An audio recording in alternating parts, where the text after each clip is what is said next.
Clara Whitmore's father sold her like livestock to pay his gambling debts, forcing her to marry a silent mountain rancher everyone in Montana feared. She expected cruelty. She expected violence. But what she discovered on Black Hollow Ridge was far more terrifying than any brutality. A man who had been preparing for her arrival for 15 years. A man who had built an entire life around a single moment of childhood kindness she didn't even remember giving. This is a story about the woman who learned that sometimes the most dangerous thing a person can do is let themselves be loved. If you want to see how this story ends, stay until the final word, and drop a comment telling me what city you're watching from, so I can see how far Clara's story has traveled across the world. The church in Dust Creek didn't have proper windows anymore. Someone had boarded them up 3 winters back when the glass shattered during a hailstorm, and nobody had bothered replacing them since. So the interior sat in permanent gray dimness, lit only by whatever sunlight managed to slip through the gaps between warped planks and the 2 oil lamps somebody remembered to fill that morning. Clara Whitmore stood at the back of that church in her dead mother's wedding dress, the one she'd patched 17 times over the years, the one with lace so old it had gone the color of old teeth, and tried very hard not to vomit on the floorboards. 24 years old, unmarried, living under her father's roof like some kind of parasite nobody wanted but couldn't quite get rid of. That's what Vernon Whitmore told her every single day, anyway. Usually while he was 3 drinks deep and looking for someone to blame for the fact that his life had turned into exactly the disaster he deserved. The town had gathered for the show. That's what this was, really. Entertainment. Clara could see it in their faces. The women whispering behind their hands, the men shifting their weight and trying not to smile. Everyone waiting to see what would happen when Dust Creek's most notorious drunk finally managed to pawn off his worthless daughter to some desperate fool willing to take her. Except the fool wasn't desperate. He was terrifying. Gideon Vale stood near the front of the church like a piece of mountain that had learned to walk. 6 feet and then some, shoulders built from years of splitting wood and wrestling cattle, hands scarred and calloused and completely still at his sides. He didn't fidget, didn't look around nervously, didn't do any of the things normal grooms did while waiting for their brides. He just stood there, silent. Clara had seen him exactly 3 times before today. Once, 2 months ago, when he'd ridden into town on a horse that looked half wild and bought supplies at the general store without speaking to anyone. The shopkeeper's wife had whispered that he lived up on Black Hollow Ridge, miles into the mountain wilderness, running cattle on land so brutal that most men wouldn't last a single winter. The second time, he'd been outside the saloon when Clara's father stumbled out mid-afternoon, already drunk, already loud. Gideon had watched Vernon Whitmore fall face first into the street mud and hadn't offered to help him up, just watched, then rode away. The third time was a week ago, when he'd appeared at their falling-apart house on the edge of town and asked Vernon for Clara's hand in marriage. Not asked Clara, asked Vernon, like she was a piece of furniture someone wanted to buy. Her father had laughed so hard he'd nearly choked. Then Gideon had placed a stack of money on the table, more money than Clara had seen in her entire life, and Vernon's laughter had died in his throat like a snake someone stepped on. "You're serious," Vernon had said. "I am. You know she's not... she's got no dowry. No skills worth mentioning. She's plain as dirt and twice as dull. Why the hell would you want..." "I'll ask one more time," Gideon had said quietly. "Then I'm leaving." Vernon had looked at the money, then at Clara, who'd been standing in the kitchen doorway trying to understand what was happening, then back at the money. "When?" Vernon had asked. 2 weeks. I'll make arrangements with the church." And that had been it. No courtship, no conversation, no questions about what Clara wanted or didn't want, because women like her didn't get to want things. Women like her took what they were given and kept their mouths shut and tried not to think too hard about how their lives had turned into something they didn't recognize anymore. Now here she stood, wearing a dress that smelled like the cedar chest it had been buried in for 6 years, waiting to marry a man she didn't know. A man everyone feared. The Reverend cleared his throat. He was 70 if he was a day, half blind, and deeply uncomfortable with the whole situation. Clara didn't blame him. This didn't feel like a wedding. It felt like a business transaction taking place in a building that used to mean something holy. "We are gathered here today," the Reverend began, his voice shaking slightly, "to join this man and this woman in..." "Get on with it," Vernon called from the front pew. He was already drunk. Of course he was already drunk. "Ain't nobody here for the poetry." Someone in the back laughed. Clara's hands were shaking so badly she had to clasp them together to make it stop. She focused on breathing. In, out, in, out. "Don't cry. Don't give them that satisfaction. Don't let them see how scared you are." Gideon turned to look at her for the first time since she'd entered the church. His eyes were dark. Not brown. Something deeper than that. The kind of dark that looked black in certain light. He studied her face for a long moment, and Clara felt something cold slide down her spine because she couldn't read his expression at all. No anger, no satisfaction, no cruelty. Nothing. Just that steady, unblinking stare. "Do you, Gideon Vale," the Reverend said, stumbling slightly over the words, "take this woman to be your lawfully wedded wife, to have and to hold, for better or worse, in sickness and in health, until death do you part?" "I do." 2 words, flat, final. The Reverend turned to Clara, and she could see pity in his old eyes. Poor girl, he was thinking. Poor stupid girl, marrying a man like that. Going up into those mountains where nobody will hear her scream. "Do you, Clara Whitmore, take this man to be your lawfully wedded husband, to have and to hold, for better or worse, in sickness and in health, until death do you part?" Her throat had closed up completely. She couldn't speak, couldn't move. "Clara," the Reverend said gently, "do you consent to this marriage?" Consent. What a strange word. Like she had a choice. Like she could say no, walk out of this church, go back to her father's house, and continue existing in that half-life where every day was exactly the same kind of miserable. She thought about her mother's grave on the hill outside town, the wooden marker her father never bothered to replace when it rotted, the way grass had grown over it until you couldn't tell where her mother ended and the earth began. At least this was different. At least this was movement, even if the direction was straight off a cliff. "I do," Clara whispered. "Louder," someone shouted from the back. "I do," she said again, and this time her voice didn't shake.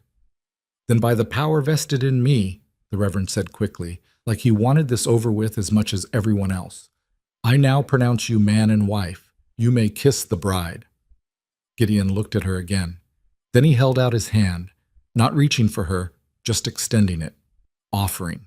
Clara stared at that hand, calloused, scarred across the knuckles, absolutely massive compared to her own. She placed her hand in his fingers closed around hers, careful, and then he was leading her down the aisle, past the gawking townspeople, past her father who was already arguing with someone about money, past the Reverend who looked relieved it was over. Out into the cold Montana morning where a wagon waited. Gideon's wagon, loaded with supplies, pulled by 2 horses that stamped and snorted in the freezing air. "Get in," he said. Not cruel, not kind, just instructional. Clara climbed onto the wagon seat, her mother's dress catching on the rough wood. She heard it tear slightly and didn't care. It didn't matter anymore. Nothing about the person she'd been an hour ago mattered anymore. Gideon climbed up beside her, took the reins, and clicked his tongue at the horses. The wagon lurched forward, and Dust Creek began to fall away behind them. Aught. They rode in silence for the first hour. The town disappeared quickly once they hit the mountain road. Not a real road, just a trail that had been worn into the earth by enough wagons over enough years that it counted as passage. Pine trees closed in on both sides, tall and dark, and dense enough to block out most of the sky. Clara kept her hands folded in her lap and tried not to think about what happened to women who married men they didn't know. She'd heard stories. Everyone had heard stories. Women who went into the mountains and were never seen again. Women who came back to town years later with dead eyes and broken teeth, and children who looked at the ground when anyone spoke.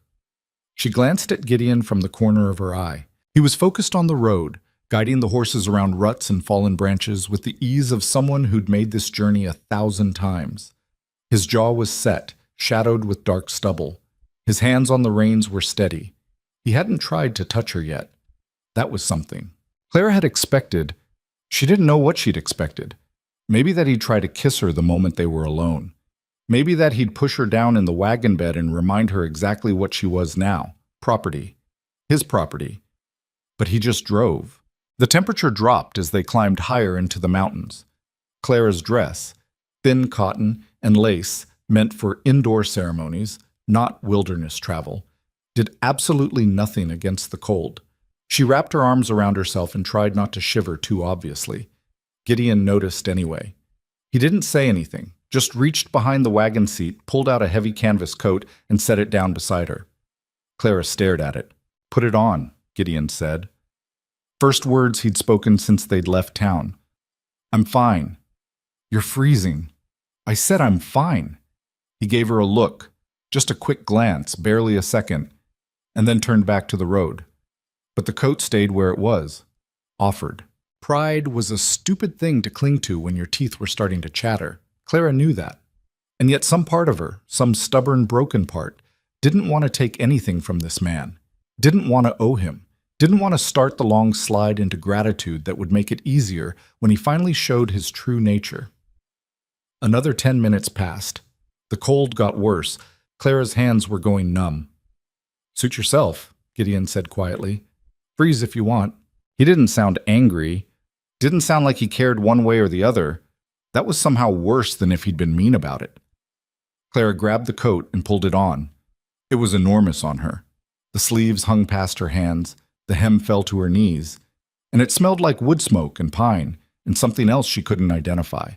Something that made her think of winter mornings and snowfall and things that had nothing to do with fear. The warmth was immediate, almost shocking. She pulled the coat tighter around herself and hated that it felt good, hated that this small kindness made her want to cry. "Thank you," she said, because her mother had raised her with manners even if everything else had fallen apart.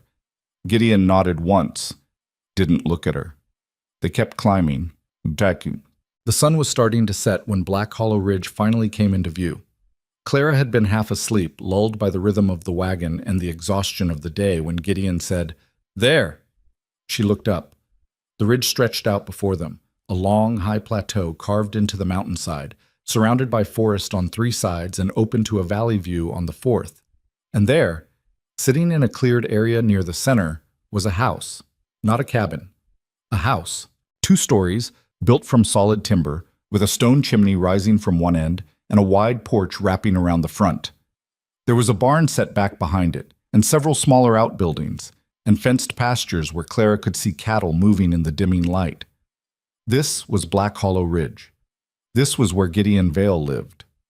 It looked permanent, established, like someone had built it to last centuries, not years. "Did you build all this yourself?" Clara asked before she could stop herself. "Most of it." "How long have you been here?" 10 years, give or take. 10 years. Building this place. Alone. In the mountains where winter could kill a person just for standing still too long. The wagon rolled up to the house, and Gideon brought the horses to a stop. He climbed down, then turned and held out his hand again. Clara looked at that hand. Took it. Let him help her down. The moment her feet touched solid ground, her legs nearly gave out. Hours of sitting in the cold had turned her muscles to wood. She stumbled, and Gideon's other hand came up to steady her, gripping her elbow, firm but not painful. "You all right?" he asked. "Yes, just stiff." He released her immediately and stepped back, putting distance between them. Clara stood there in his massive coat, in her ruined wedding dress, and looked at the house that was apparently hers now. "I'll show you inside," Gideon said. "Then I need to tend the horses." He led her up the porch steps, solid wood, no creaking, well built, and opened the front door. The interior was warm. That was the first thing Clara noticed. Actually warm. There was a fire burning in the main room's fireplace, casting orange light across furniture that looked handmade but carefully crafted. A table, chairs, a rocking chair near the hearth, shelves along one wall holding books and tools and various supplies. The floor was wood, sanded smooth, covered here and there with woven rugs. Everything was clean. Not just clean, cared for. Clara walked slowly into the room, touching nothing, trying to understand what she was seeing. This wasn't what mountain men lived in. This was what families lived in. This was what people built when they planned to stay. "Kitchen's through there," Gideon said, pointing to a doorway. "Bedroom upstairs. He paused. "There's a room for you, if you want it, or you can take the main bedroom. Up to you." Clara turned to look at him. What do you mean, up to me? I mean, it's up to you. Where will you sleep? Wherever you're not. She must have looked confused because he continued, voice flat and matter of fact. I'm not going to force anything. You can have your own space, your own room. I won't touch you unless you ask me to. Clara's heart was beating very fast. Then why did you marry me? Gideon looked at her for a long moment. Something moved behind his eyes. Something that might have been emotion if the light had been better, and if Clara had known what to look for. That's a long conversation, he said finally, and you're exhausted. Get some rest. We'll talk tomorrow. Then he turned and walked back outside, closing the door quietly behind him. Clara stood alone in the warm house, in a dead woman's dress and a stranger's coat, and tried very hard to understand what kind of trap she'd just walked into, because this couldn't be real. Kindness was never real, not for women like her. There had to be a catch. There was always a catch. She found the bedroom by climbing the narrow staircase at the back of the main room. There were 2 doors at the top. One was closed. The other stood slightly open. Clara pushed it wider and stepped inside. The room was small but not cramped. A bed, real bed frame, real mattress, quilts piled thick, sat against one wall beneath a window. There was a dresser. A small table with a basin and pitcher. A hook on the wall for hanging clothes.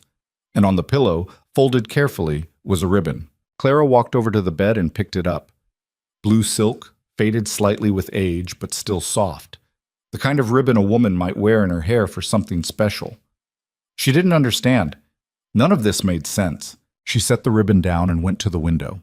Outside, she could see Gideon leading the horses toward the barn, moving with the easy confidence of someone who knew every inch of this land. He disappeared inside the barn, and lamplight flickered to life through the gaps in the walls. Clara turned away from the window and sat down on the edge of the bed. The mattress was firm, comfortable. The quilts smelled clean. Her father's house had smelled like whiskey and rot. Her room there had been barely large enough for a cot and had flooded every time it rained hard. She'd slept in damp blankets more nights than she could count, listening to her father stumble around downstairs, waiting for him to either pass out or come upstairs looking for something to break. This room was warm, dry, safe. Clara put her face in her hands and tried not to cry. She failed. Bang! She must have fallen asleep because the next thing she knew, it was full dark outside and someone was knocking softly on the door. Clara? Gideon's voice. Quiet. You awake? She sat up quickly, disoriented, still wearing the wedding dress and the coat. Yes. There's food downstairs if you're hungry. No pressure. Footsteps retreating. He didn't wait for an answer. Clara's stomach was growling. She couldn't remember the last time she'd eaten. Maybe yesterday? The morning before the wedding had been such a blur of panic and dread that food hadn't even occurred to her. She stood, smoothed down the dress as much as possible, and went downstairs. Gideon was sitting at the table, eating what looked like stew from a wooden bowl. There was a second bowl waiting at the other end of the table, steam still rising from it. He glanced up when she appeared but didn't say anything, just gestured at the bowl with his spoon. Clara sat down and picked up her own spoon. The stew was simple. Meat, potatoes, carrots, some kind of herb she didn't recognize. But it was hot and filling and tasted better than anything she'd eaten in months. They ate in silence. It should have been awkward, should have been unbearable. But somehow it wasn't. When Clara's bowl was empty, Gideon stood and took it without asking, bringing it to the kitchen along with his own. She heard water running, the sound of washing. He was doing dishes. Clara sat at the table, hands folded in her lap, and tried to reconcile everything she'd expected with everything that was actually happening. Gideon came back and sat down again, this time in the chair closer to hers instead of at the opposite end. Not touching close, but near enough that she could see his face clearly in the firelight. I know this is strange, he said. Clara almost laughed. That's one word for it. You probably have questions. Hundreds. I'll answer what I can. She looked at him, really looked at him for the first time since the church. His face was hard, carved by weather and work, but not mean, not cruel, just lived in, like someone who'd spent a lot of time alone and had learned to carry it. Why did you marry me? Clara asked. The same question from earlier, but this time he couldn't walk away. Gideon was quiet for a long moment, staring at his hands. Then, because I've been planning to for 15 years. Clara's breath caught. What? I knew your father wouldn't let you go unless someone paid him. So I saved, worked, built this place. And when I had enough, I made my offer. But you don't even know me. I know you better than you think. That sent ice down her spine. What does that mean? Gideon looked up, and there was something in his eyes that Clara couldn't name. Something that looked almost like pain. I'll tell you, he said quietly. But not tonight. You're exhausted. And I don't want you hearing this when you're too tired to understand it properly. That's not fair. I know. I have a right to know why. You do, Gideon interrupted gently. And I'll tell you, tomorrow. I promise. But tonight, just rest, please. Clara wanted to argue, wanted to demand answers right now, this second, because waiting felt dangerous and the not knowing felt like standing on the edge of a cliff in the dark. But she was tired. So tired. All right, she said finally. Tomorrow. Gideon nodded. Tomorrow. He stood, walked to the door, and grabbed a heavy coat from a hook on the wall. Where are you going? Clara asked. Barn. I'll sleep out there tonight. You don't have to, I know, but I will anyway. You should have the house to yourself. Get comfortable. There's more food in the kitchen if you get hungry again, and water in the pump outside if you need it. Anything else? He paused. Just try to rest. Then he was gone, door closing quietly behind him, leaving Clara alone in the warm house that made no sense. She sat there for a long time, staring at the fire, trying to understand, trying not to hope, because hope was dangerous. Hope got you hurt. That's it.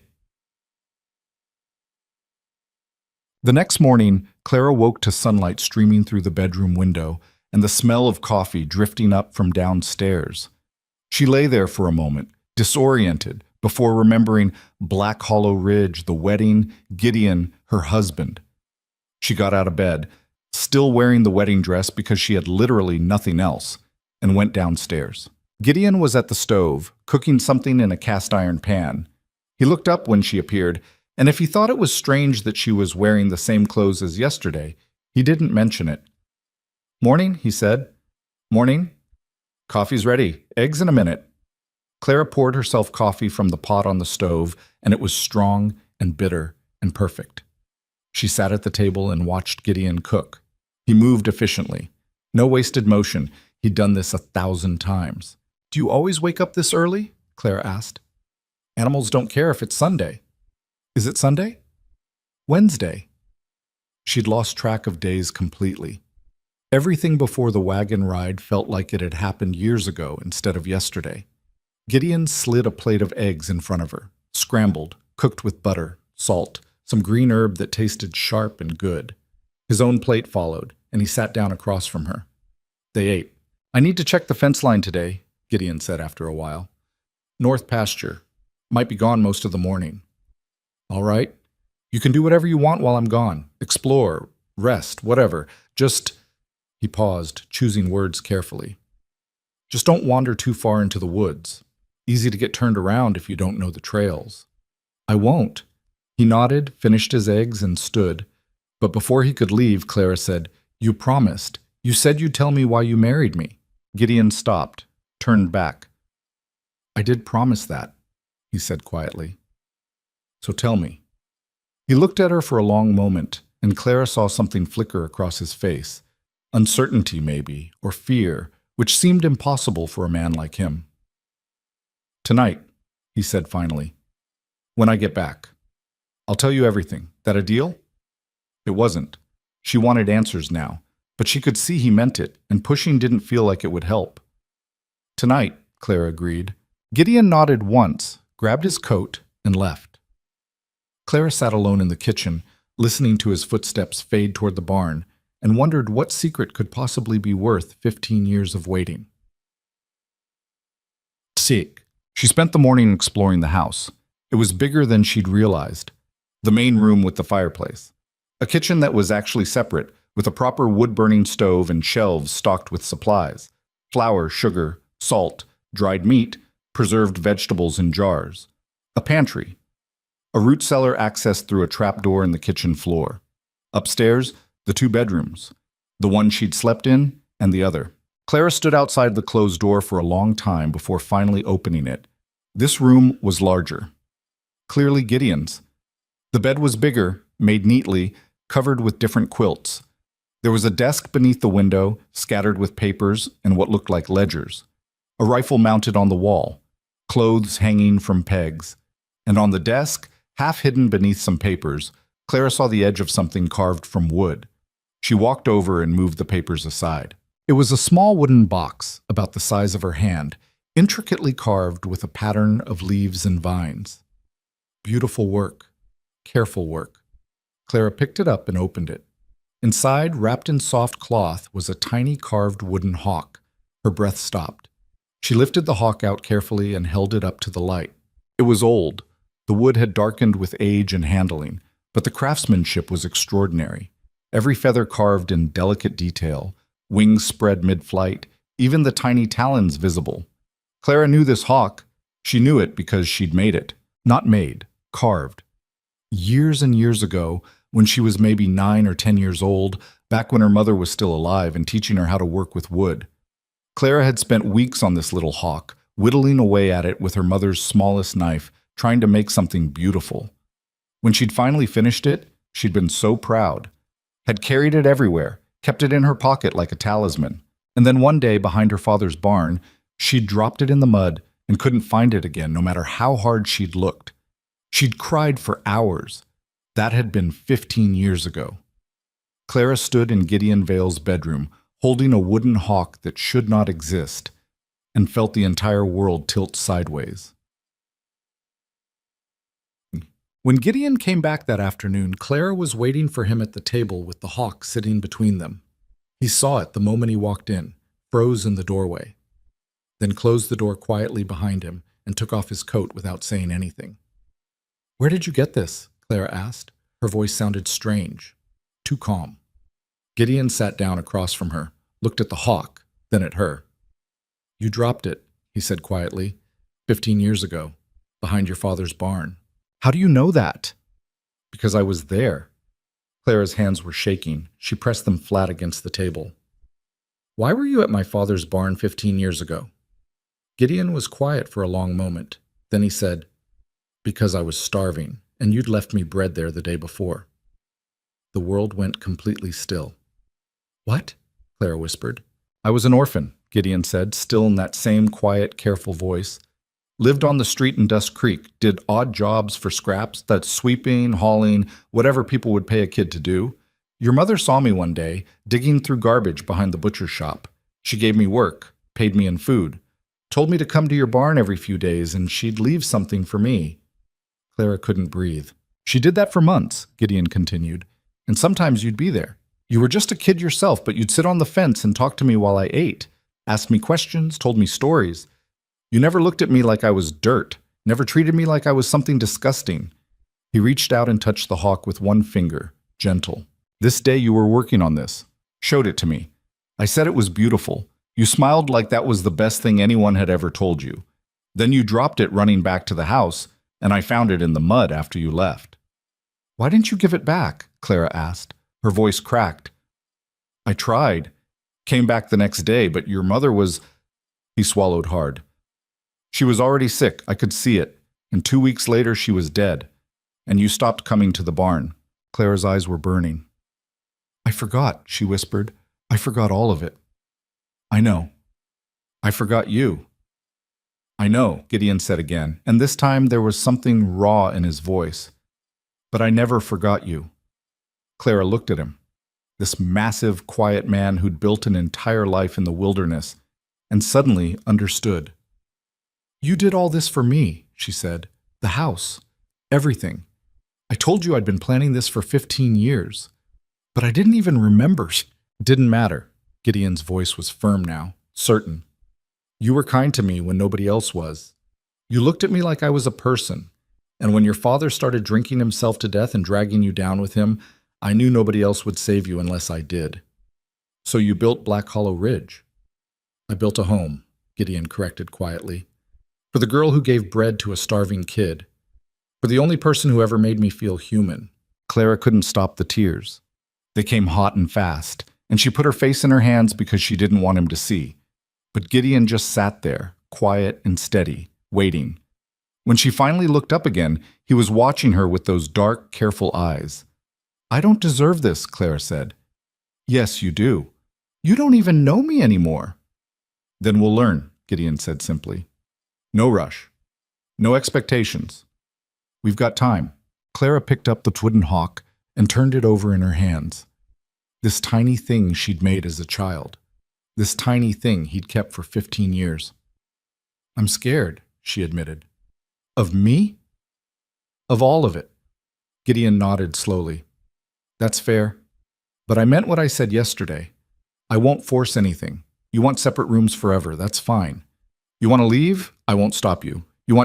I don't want to leave," Clara interrupted. He stopped, looked at her. "I don't want to leave," she said again, stronger this time. "I just need time to understand, to figure out who I am when I'm not—" She gestured helplessly.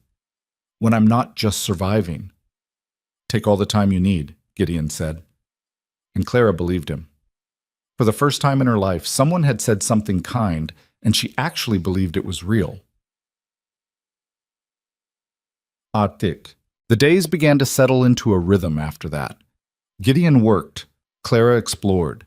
They shared meals, talked when they felt like it, stayed quiet when they didn't. He slept in the barn. She kept the house.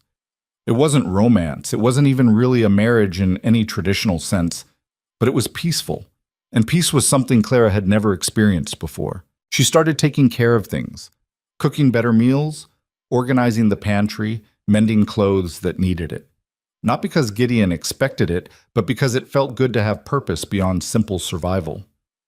One afternoon, she found an old trunk in the corner of the main room and opened it. Inside were supplies. Women's supplies. Fabric. Thread. A sewing kit. Several dresses. Simple, practical, the right size. Clara held up one of the dresses. Dark blue wool. Well made. Almost new.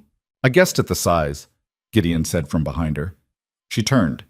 He was standing in the doorway, still in his work clothes, looking uncertain. "When did you get these?" Clara asked. "Few weeks before the wedding. Thought you might need. I figured you wouldn't have much." Clara looked back at the trunk, at the dresses and fabric and supplies that represented thought and planning and care. "Thank you," she said. "You don't have to thank me for basic necessities." "Yes, I do." Gideon shifted his weight, uncomfortable with gratitude. "Well, they're yours now. Do whatever you want with them." He left before she could say anything else.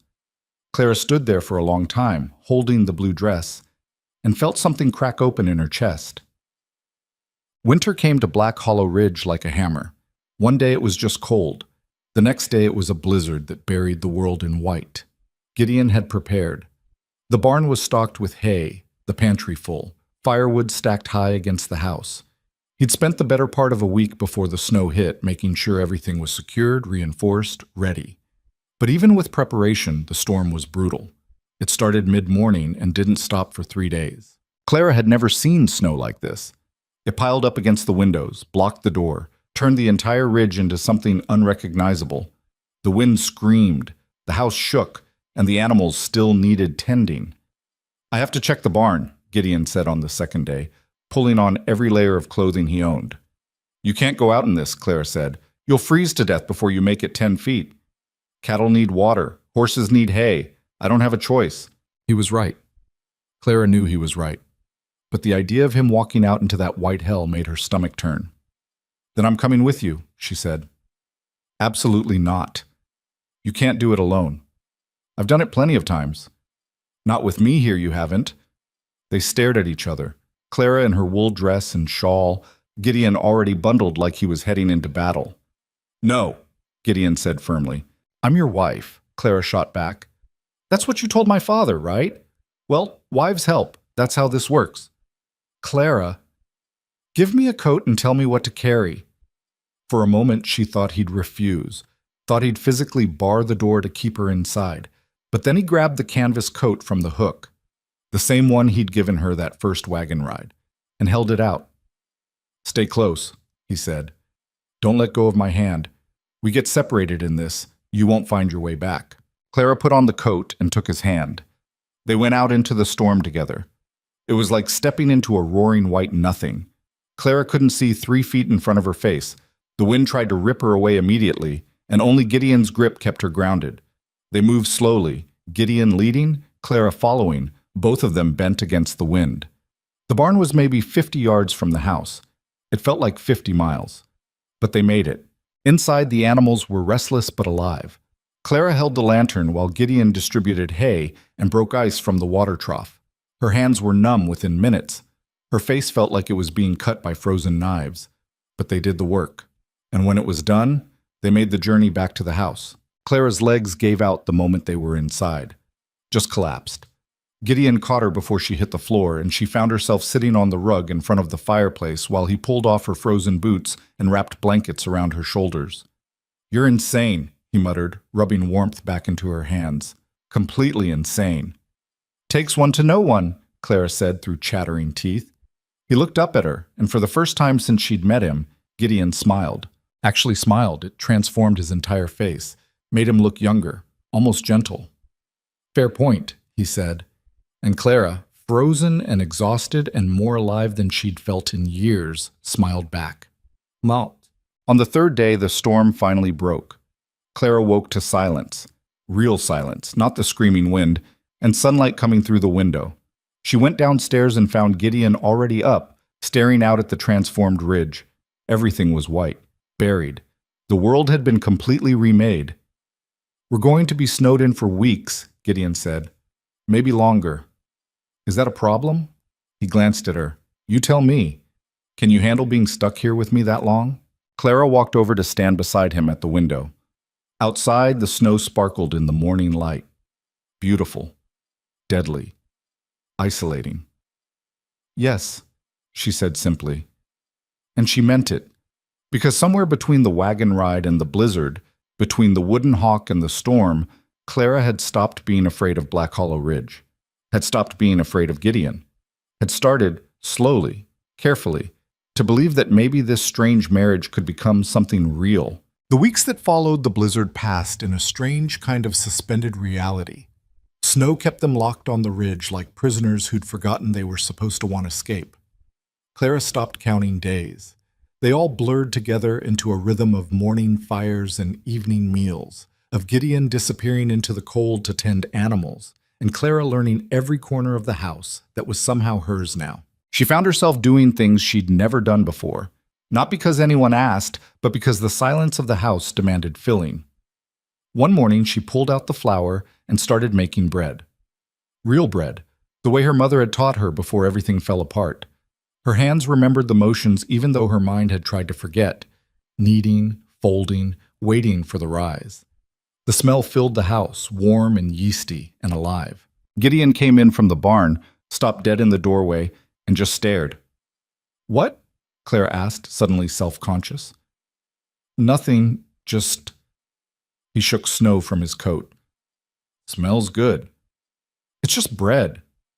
Hasn't smelled like this in here for 10 years. He said it matter of fact, but Clara heard what he didn't say. 10 years alone. 10 years of functional meals and empty rooms and no one to make bread rise just because it was nice to have. She pulled the loaf from the oven and set it on the table to cool. Gideon washed his hands at the pump, sat down without being asked, and waited. Clara cut 2 thick slices, still steaming, and passed one across. He ate it slowly, carefully, like he was trying to make it last. "Good?" Clara asked. "Best thing I've had in years." It was just bread, but the way he said it made it sound like something else entirely. They sat there in this warm kitchen while snow fell outside, eating bread that tasted like a life Clara had thought was gone forever. And she realized something unsettling. She was starting to feel comfortable here. Not safe. Not yet. Safety was still a foreign concept, but comfortable. And that scared her almost as much as the alternative. That night, Clara lay in her bed upstairs and stared at the ceiling. The house was quiet except for the wind and the occasional crack of settling wood. Gideon was in the barn again. He always slept in the barn, even when the temperature dropped so low that Clara worried he'd freeze. She'd stopped suggesting he take the other bedroom. He always refused anyway. The wooden hawk sat on her nightstand where she'd placed it that first night. She'd taken to holding it sometimes before sleep, running her fingers over the carved feathers, trying to remember the girl who'd made it, trying to remember the boy who'd kept it. The memories were there, but distant, fractured, like looking at something through ice.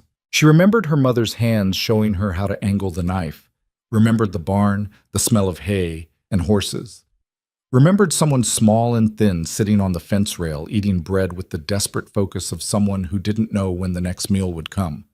Had that really been Gideon? That skinny, hollow-eyed kid who'd looked at her like she was the only good thing in his entire world? Clara rolled onto her side and pulled the quilts tighter. Outside, the wind picked up, rattling the window in its frame. She wondered if Gideon was cold out there, wondered if he ever regretted bringing her here, wondered what he thought about during those long nights alone in the barn while she slept in the warm house he'd built. Sleep took a long time coming. The next morning, Clara woke to voices downstairs. She sat up, instantly alert. Gideon never had visitors. The ridge was too remote, too difficult to reach, especially in winter. But there were definitely voices, male, unfamiliar. Clara grabbed her shawl and crept to the top of the stairs. "Said you got yourself a wife," someone was saying. Rough voice, amused. "Didn't believe it till I saw the smoke coming from both chimneys. News travels fast." That was Gideon, flat and unwelcoming. "Come on, Vale, let us in. It's colder than a witch's heart out here." A pause. Then footsteps, and the door opening. Clara moved down a few steps, just enough to see into the main room. 3 men stood just inside the doorway, stamping snow from their boots.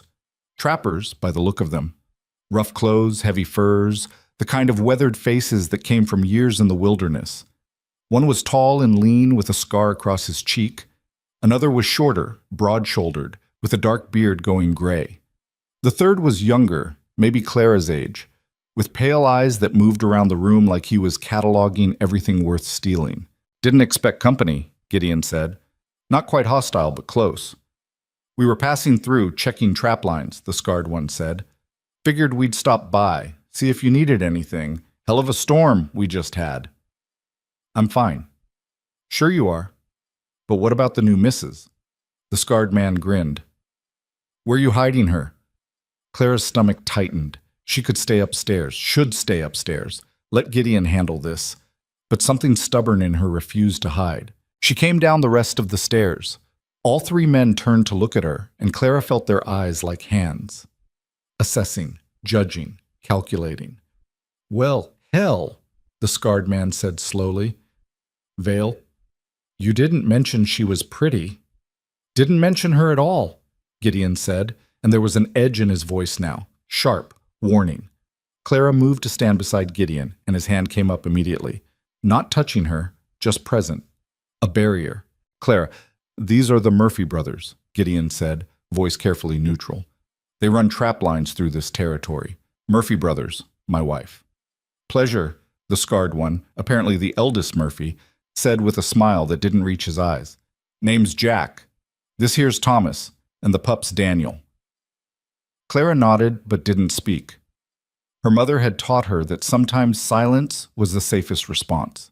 "We won't keep you long," Jack continued, still looking at Clara like she was something interesting he'd found in the woods. "Just wanted to make sure you folks had everything you needed. Winter's been rough." "We're supplied," Gideon said. "Good, good. Though if you need anything, meat, pelts, supplies, you know where to find us." "I know." An awkward silence fell. The younger Murphy, Daniel, was still staring at Clara, not even trying to hide it. "You came from Dust Creek, didn't you?" Daniel asked suddenly. Clara's spine went rigid. "Yes." "Thought I recognized you, saw you there once or twice. You're Vernon Whitmore's girl." The way he said it, Vernon Whitmore's girl, made Clara's skin crawl. "Was," Gideon corrected quietly. "She's my wife now." "Right, right," Daniel grinned. "Lucky man, Vale. Real lucky." "Time for you to leave," Gideon said. Not loud, not angry, just absolute. Jack's smile faded. "Now hold on. You checked on us. We're fine. Now you can go. The temperature in the room dropped about 20 degrees. Thomas, the bearded middle brother, put a hand on Jack's arm. A warning. All right, Jack said slowly. No offense meant. We'll get out of your hair. They moved toward the door, but Daniel lingered, looking back at Clara one more time. You ever need anything, ma'am, he said. Anything at all. You just come find us. We're camped about 5 miles north this season. She won't, Gideon said flatly. Daniel's grin widened. Never know.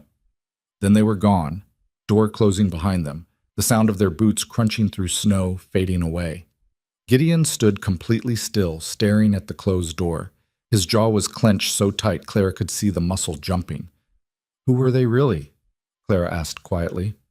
Trouble? I got that part. Gideon turned to look at her. The Murphy brothers trap, yeah, but they also rob, steal, and worse when they think they can get away with it. Law doesn't reach out this far. Men like that know it. Why did you let them in? Because turning them away would have made things worse. Better to let them see we've got nothing worth taking and move on. Claire's hands were shaking. She clasped them together. The young one. I know. The way he looked at me. I know, Gideon said again, and this time his voice had gone dangerous. They won't come back. I'll make sure of it. How? However I need to. He moved to the window, watching the 3 figures disappear into the tree line. His whole body was tense, coiled, ready for violence. Clara had never seen him like this before, had never seen anything but careful gentleness from him. This was different. This was the man everyone in Montana feared. Gideon, Clara said softly. He didn't turn. Yeah? Thank you for... Don't thank me for basic decency. It wasn't just decency. You were protecting me. Finally, he looked at her. That's what husbands do. Not all of them. Something shifted in his expression, softened slightly. Well, it's what I do. Clara wanted to say more. Wanted to tell him that she'd never had anyone stand between her and danger before. That watching him face down 3 dangerous men without flinching had made something warm unfurl in her chest. But the words wouldn't come, so she just nodded, and Gideon nodded back, and they both understood what hadn't been said. The Murphy brothers didn't come back. Not that week, not the next. But their visit had changed something, made Clara aware of how isolated they were, how vulnerable, how much she was depending on Gideon for safety in a place where safety wasn't guaranteed. She started paying more attention to the rifle mounted on the wall upstairs, started noticing how Gideon always knew where his weapons were, even when he seemed relaxed. One afternoon, while he was checking fence lines, Claire climbed the stairs and took down the rifle. It was heavier than she expected.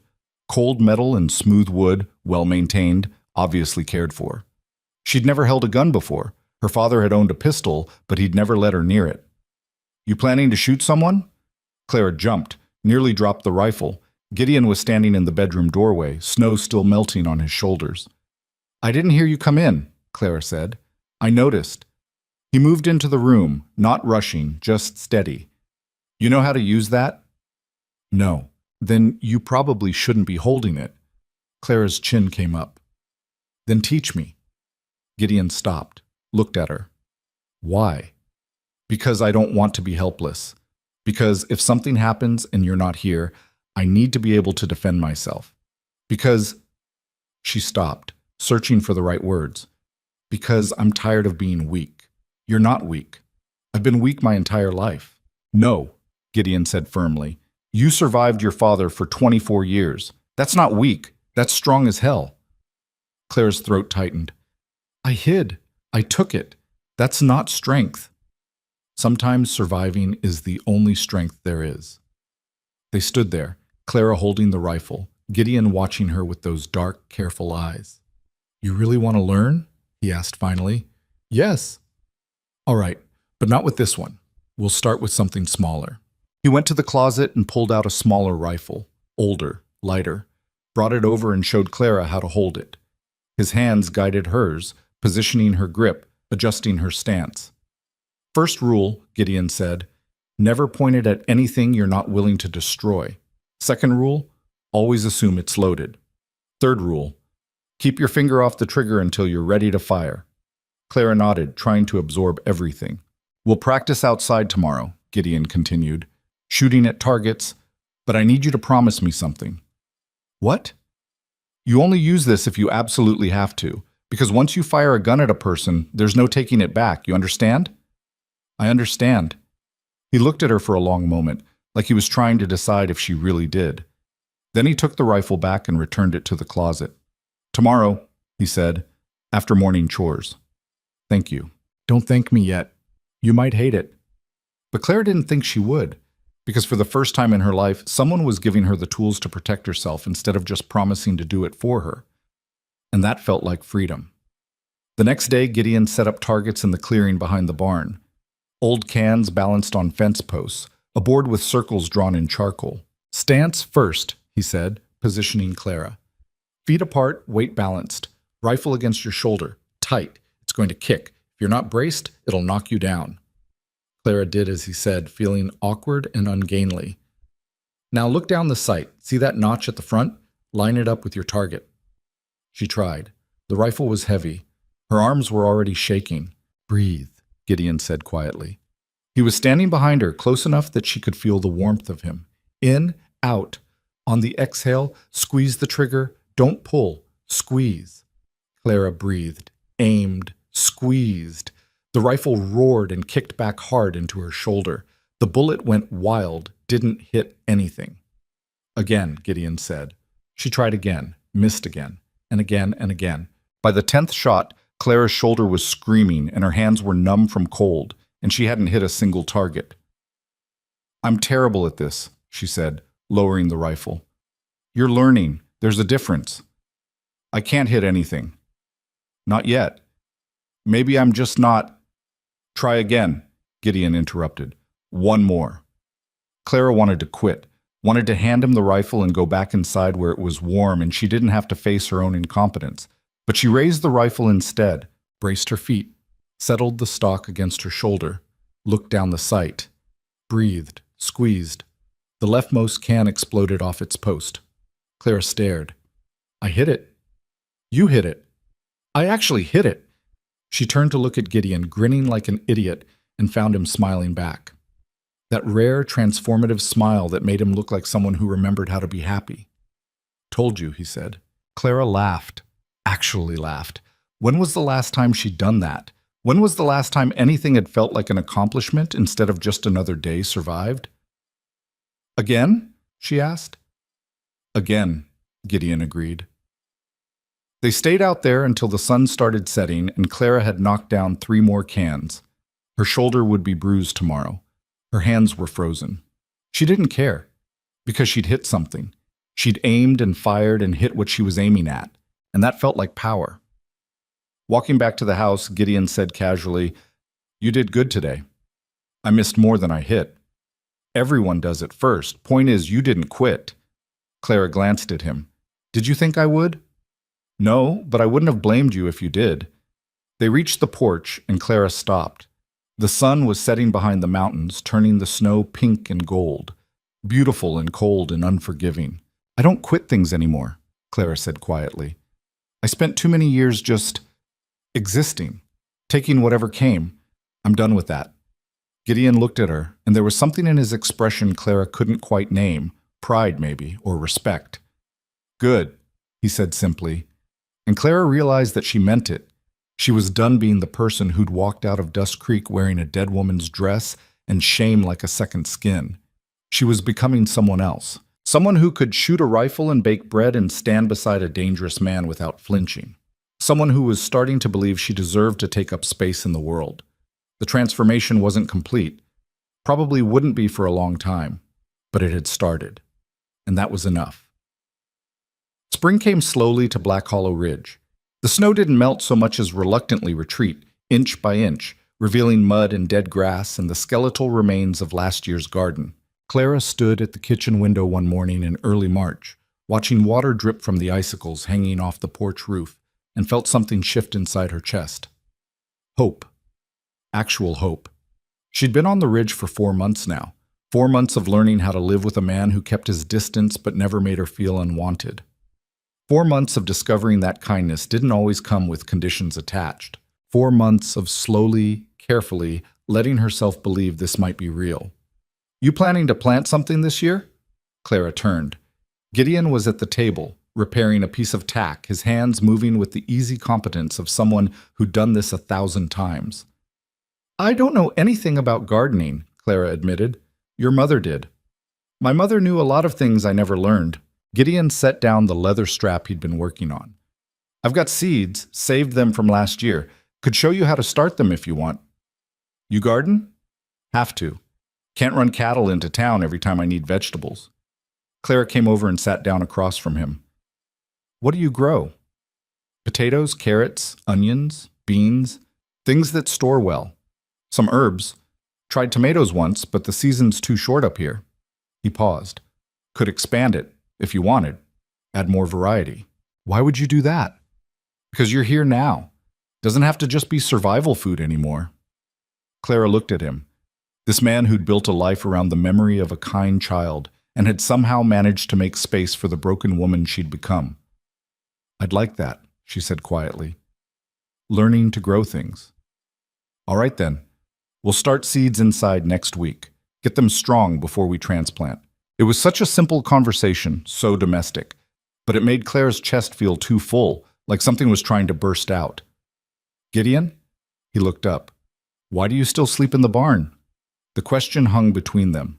Clara hadn't meant to ask it, but now that she had, she couldn't take it back. Gideon's hands went still on the leather. You want me in the house? I didn't say that. I don't understand why you won't even use the other bedroom. It's cold out there. You built that room for yourself, didn't you? Why won't you use it? He was quiet for a long time. Then, because I don't want you to feel trapped. I don't feel trapped. You might. If I was here all the time. In your space. It's your house, Gideon. It's our house, he corrected gently. But you didn't choose it. Didn't choose me. I'm not going to crowd you just because I can. Clara's throat felt tight. What if I'm saying you're not crowding me? Gideon looked at her then, really looked at her, and Clara saw vulnerability in his eyes. Actual fear. Are you? He asked quietly. Yes. You sure? I'm sure. He studied her face like he was searching for doubt, for any sign that she was just saying what she thought he wanted to hear. Clara held his gaze and didn't look away. Finally, Gideon nodded. All right, I'll use the other bedroom, if that's really what you want. It is. All right, he said again. That night, for the first time since their wedding, Gideon slept in the house. Clara lay in her bed and listened to him moving around in the other room. The creak of floorboards, the sound of boots being set down, the rustle of blankets. It should have felt intrusive, should have made her nervous. Instead, it felt right. Like the house had been holding its breath and could finally exhale. Clara pulled her quilts up and closed her eyes, and for the first time in 4 months, she fell asleep knowing she wasn't alone in the dark. The nightmares came 3 weeks later. Clara woke up gasping, her father's voice still echoing in her head. Worthless, burden, waste of space. Should have drowned you when you were born, saved everyone the trouble. She sat up, shaking, trying to breathe through the panic. It had been so long since she'd dreamed about him. Weeks. She'd started to think maybe she was free of it, but trauma didn't work that way. Trauma waited until you felt safe, and then it reminded you why safety was a lie. Clara got out of bed on shaking legs and went to the window. Outside, the moon was nearly full, turning the ridge silver. Everything was still, peaceful. She pressed her forehead against the cold glass and tried to calm down. A knock on her door made her jump. Clara? Gideon's voice, rough with sleep. You all right? She should say yes, should send him away, should handle this alone the way she always had. No, she whispered instead. The door opened. Gideon stood there in his undershirt and pants, hair mussed, looking concerned. Bad dream? He asked. Clara nodded, not trusting her voice. About your father? Another nod. Gideon stepped into the room but didn't approach, just stood near the door, giving her space. You want to talk about it? No. All right. He turned to leave. Wait, Clara said. He stopped.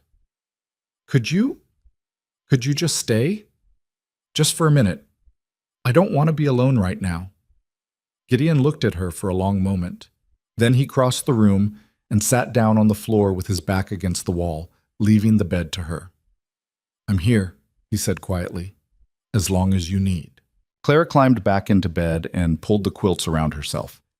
Gideon sat against the wall, not speaking, just present.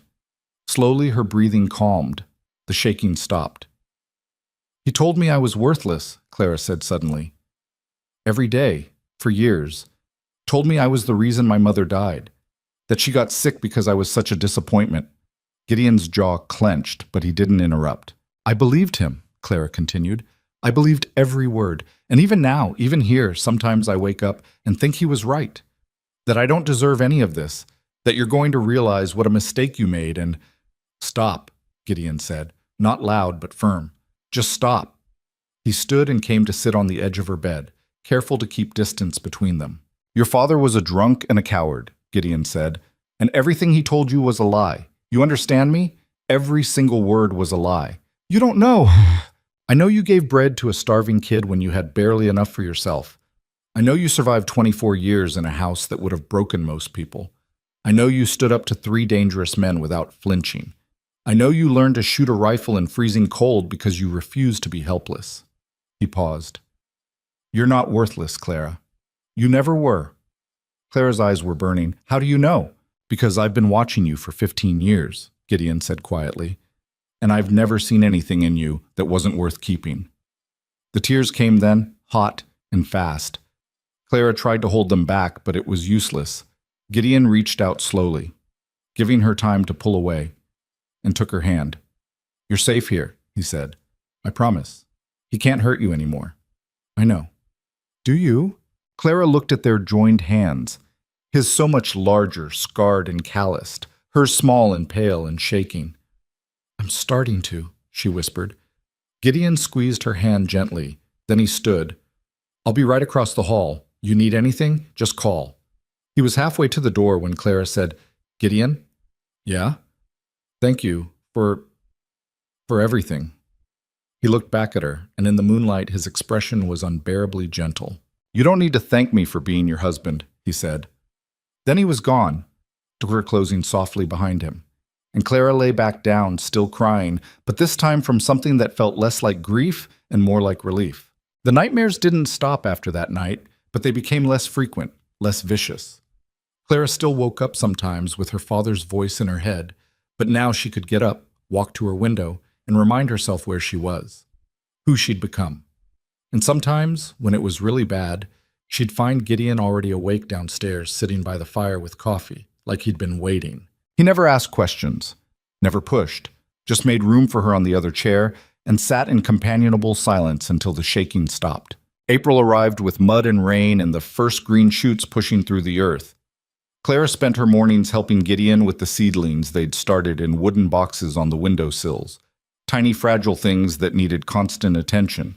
She learned to recognize which plants were thriving and which needed more water, more light, more space to grow. It felt like a metaphor, though she tried not to think about it too hard. One afternoon, while Gideon was out mending fence, Clara was transplanting seedlings when she heard horses approaching. Multiple horses. Her stomach dropped. She went to the window and saw 3 riders coming up the trail.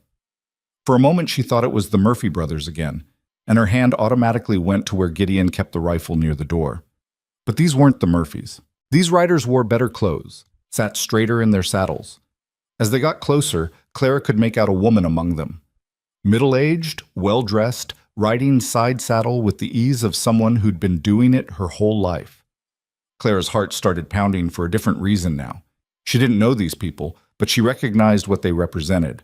Civilization, society. The kind of people who had opinions about everything and weren't shy about sharing them. The kind of people who would absolutely have opinions about Gideon Vale's strange marriage to Vernon Whitmore's worthless daughter. Clara smoothed down her dress, one of the practical ones Gideon had bought, dark green wool that had seen better days, and tried not to panic. She should wait for Gideon, should let him handle this. But they were already at the porch, already dismounting. The woman knocked. Clara took a breath and opened the door. Up close, The woman was handsome rather than pretty, with steel gray hair pinned up severely and eyes that took in everything at once. The two men with her were younger, sons probably. They had the same sharp features, the same assessing stare. "Mrs. Vale?" the woman asked. It still felt strange being called that. "Yes. I'm Margaret Hendricks. This is my son Robert and my nephew James. We own the ranch about 15 miles south. I apologize for arriving unannounced, but we were passing through and I wanted to meet Gideon's wife." She smiled, but it didn't reach her eyes. "May we come in?" Every instinct Clara had said to refuse, to tell them Gideon wasn't home and they should come back another time. But she'd been raised with manners, even if everything else had fallen apart. "Of course," Clara said, stepping aside. The Hendricks family entered like they owned the place, tracking mud across Clara's clean floors without seeming to notice. Margaret's gaze swept the room, cataloging every detail. "Charming," she said in a tone that meant the opposite. "Gideon's done well for himself up here. Very rustic." Clara bristled but kept her voice even. "Can I offer you coffee?" "That would be lovely." Clara went to the kitchen, grateful for something to do with her hands. She could hear them talking in the other room, not bothering to lower their voices. "She's younger than I expected," Robert said. "And prettier," James added. "Wonder what she was doing that she ended up with Vale." "Hush," Margaret said, but she didn't sound like she disagreed. The poor thing probably didn't have a choice. You know how these mountain men are. They see something they want. They take it. Clara's hands clenched around the coffee pot. She wanted to march back in there and tell them exactly how wrong they were. That Gideon had never taken anything from her. That he'd given her more respect in 4 months than she'd received in her entire life. But she didn't. She poured coffee, added cups to a tray, and brought it out with a smile that felt like it might crack her face in half. "Here you are," she said pleasantly. Margaret took a cup and sipped it, then made a small noise. "A bit strong for my taste, but serviceable." Clara sat down across from them and folded her hands in her lap. "What brings you up to Black Hollow Ridge, Mrs. Hendricks?" "As I said, we were passing through, and I'll be honest, Mrs. Vale, I was curious. Gideon's been up here for years, and we'd all assumed he'd stay a bachelor. Then we heard he'd gone down to Dust Creek and brought back a wife." She smiled that cold smile again. "Naturally, people talk." "I'm sure they do." "You're from Dust Creek, then?" "I am." "And your family, what do they do?" Clara's jaw tightened. She knew exactly where this was going. "My mother passed when I was young. My father, we're not in contact." "I see." Margaret's tone made it clear she saw far more than Clara wanted her to. "And how are you finding life on the ridge? It must be quite an adjustment from town." "It's different," Clara admitted, "but I like it." "Do you?" Margaret's eyebrows rose. "That's surprising. Most women would find this degree of isolation unbearable. No neighbors, no society, nothing but wilderness for miles." She leaned forward slightly. "Tell me, dear, do you ever worry about being so far from help? If something were to happen?" The implication was clear. If Gideon turned out to be the monster everyone assumed he was. "I'm not worried," Clara said firmly. "Well, you're braver than most, then." Margaret set down her cup. "Though I suppose you didn't have much say in the matter, did you? These arrangements rarely consider what the woman wants." Something hot and angry flared in Clara's chest. "Actually, Mrs. Hendricks, I chose to be here." "Did you?" The skepticism was palpable. "Yes." "Well," Margaret stood, brushing imaginary dust from her skirts. "I hope that remains true. But if you ever find yourself in need of assistance, a place to stay, help getting back to civilization, you should know that our door is open. We take care of our neighbors, even the unexpected ones." Clara stood as well, and she was done being polite. "That's very kind, but I won't need it. I'm exactly where I want to be." Margaret's smile went sharp. "Of course you are. Well, we should be going. Robert, James, say goodbye to Mrs. Vale." The two men muttered their farewells, and then they were all heading for the door. Clara followed, eager to have them gone. Margaret paused on the threshold. "One more thing, dear. You should know that people are watching. This situation, a mountain recluse marrying a girl from Dust Creek under mysterious circumstances, it's raised eyebrows. People wonder if you're here willingly or if you're too frightened to leave." She lowered her voice. If it's the latter, I can help. Just send word. It's not the latter, Clara said through gritted teeth. But thank you for your concern. Margaret studied her for a long moment, then nodded. Very well. Good day, Mrs. Vale. They mounted their horses and rode away, leaving Clara standing on the porch with her hands shaking from anger. How dare they? How dare they come into her home and act like she was some kind of victim who needed rescuing? How dare they assume the worst about Gideon when they didn't know anything about him?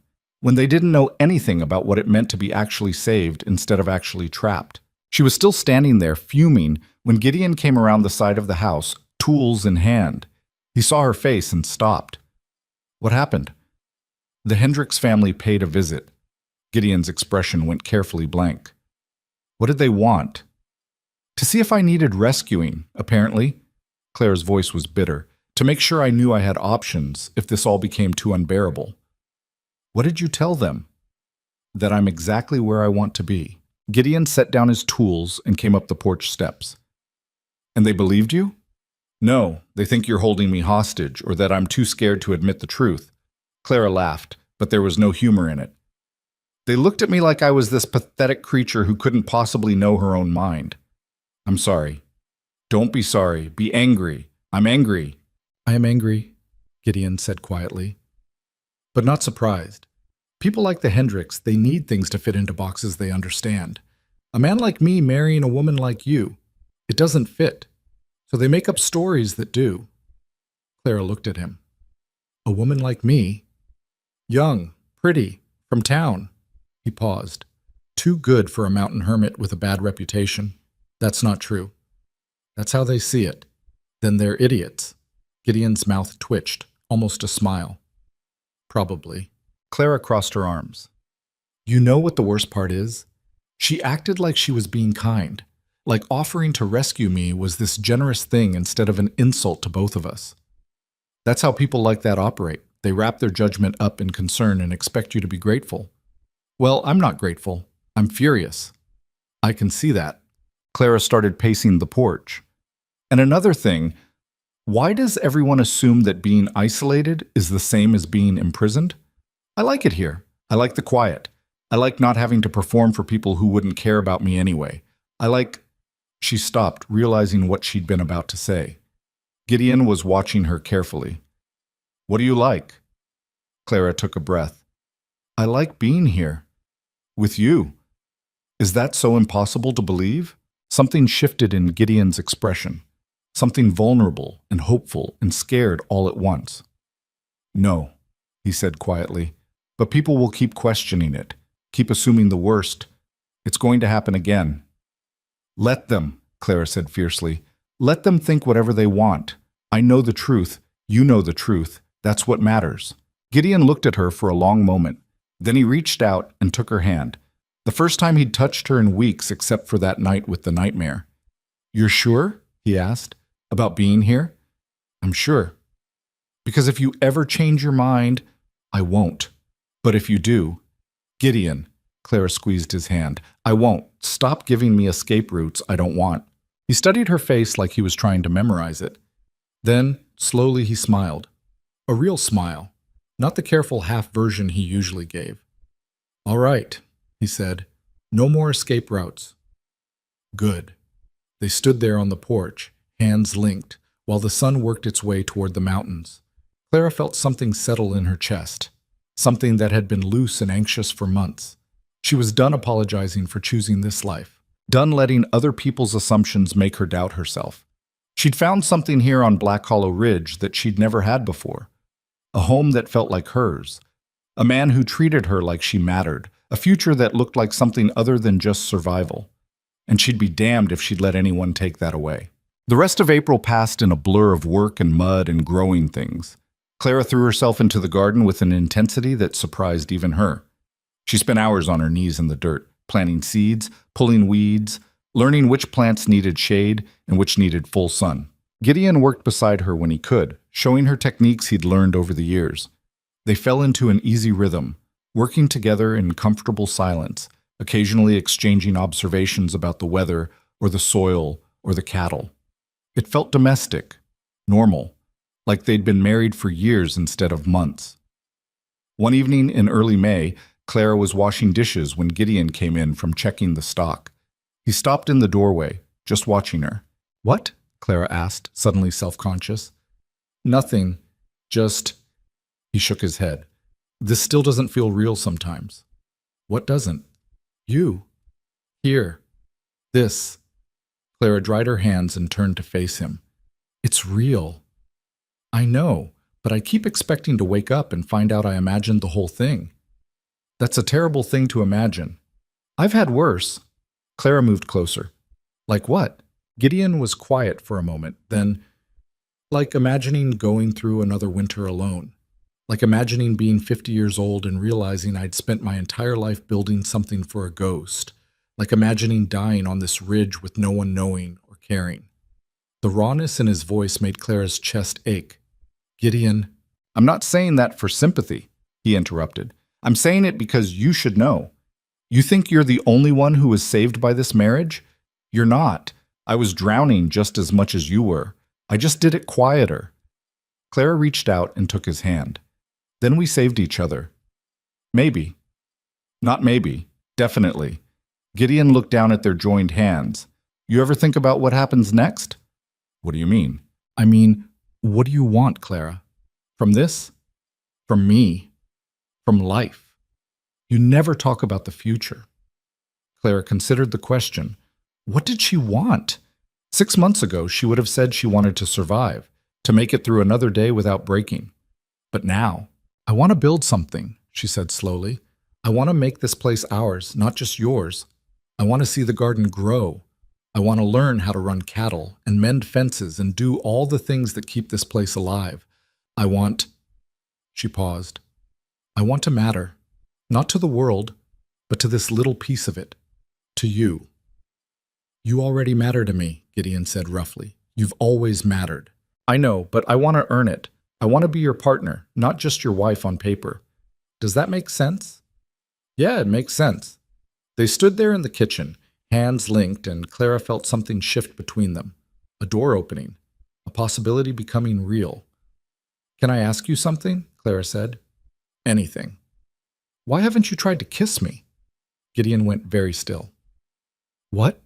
"We've been married for 5 months. You've been nothing but respectful and kind, but you've never once tried to kiss me. Not even at the wedding." "Why?" "Because I told you I wouldn't force anything." "I'm not talking about force. I'm talking about—" Clara struggled to find the words. "I'm talking about wanting. Do you want to kiss me?" Gideon's jaw clenched. "That's not a fair question." "Why not?" "Because the answer doesn't matter. It matters to me." He looked at her then, and there was something desperate in his eyes. "Of course I want to kiss you. I've wanted to kiss you since the moment you said, 'I do,' in that church. But wanting something doesn't mean taking it." "What if I'm giving it?" Gideon's breath caught. "Clara, I'm not saying I'm ready for everything, but I'm ready for something, for more than this careful distance we've been keeping." She stepped closer. "Unless you don't want—" Gideon kissed her. One moment they were standing apart, and the next his hands were on her face, and his mouth was on hers, and everything else disappeared. The kiss was gentle, careful, like he was terrified of breaking her. Clara kissed him back, rising up on her toes, her hands gripping his shirt. When they finally broke apart, both breathing hard, Gideon rested his forehead against hers. "I've been wanting to do that for 15 years, he whispered.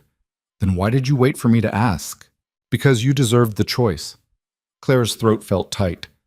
"I'm choosing you, just so we're clear." Gideon smiled against her hair.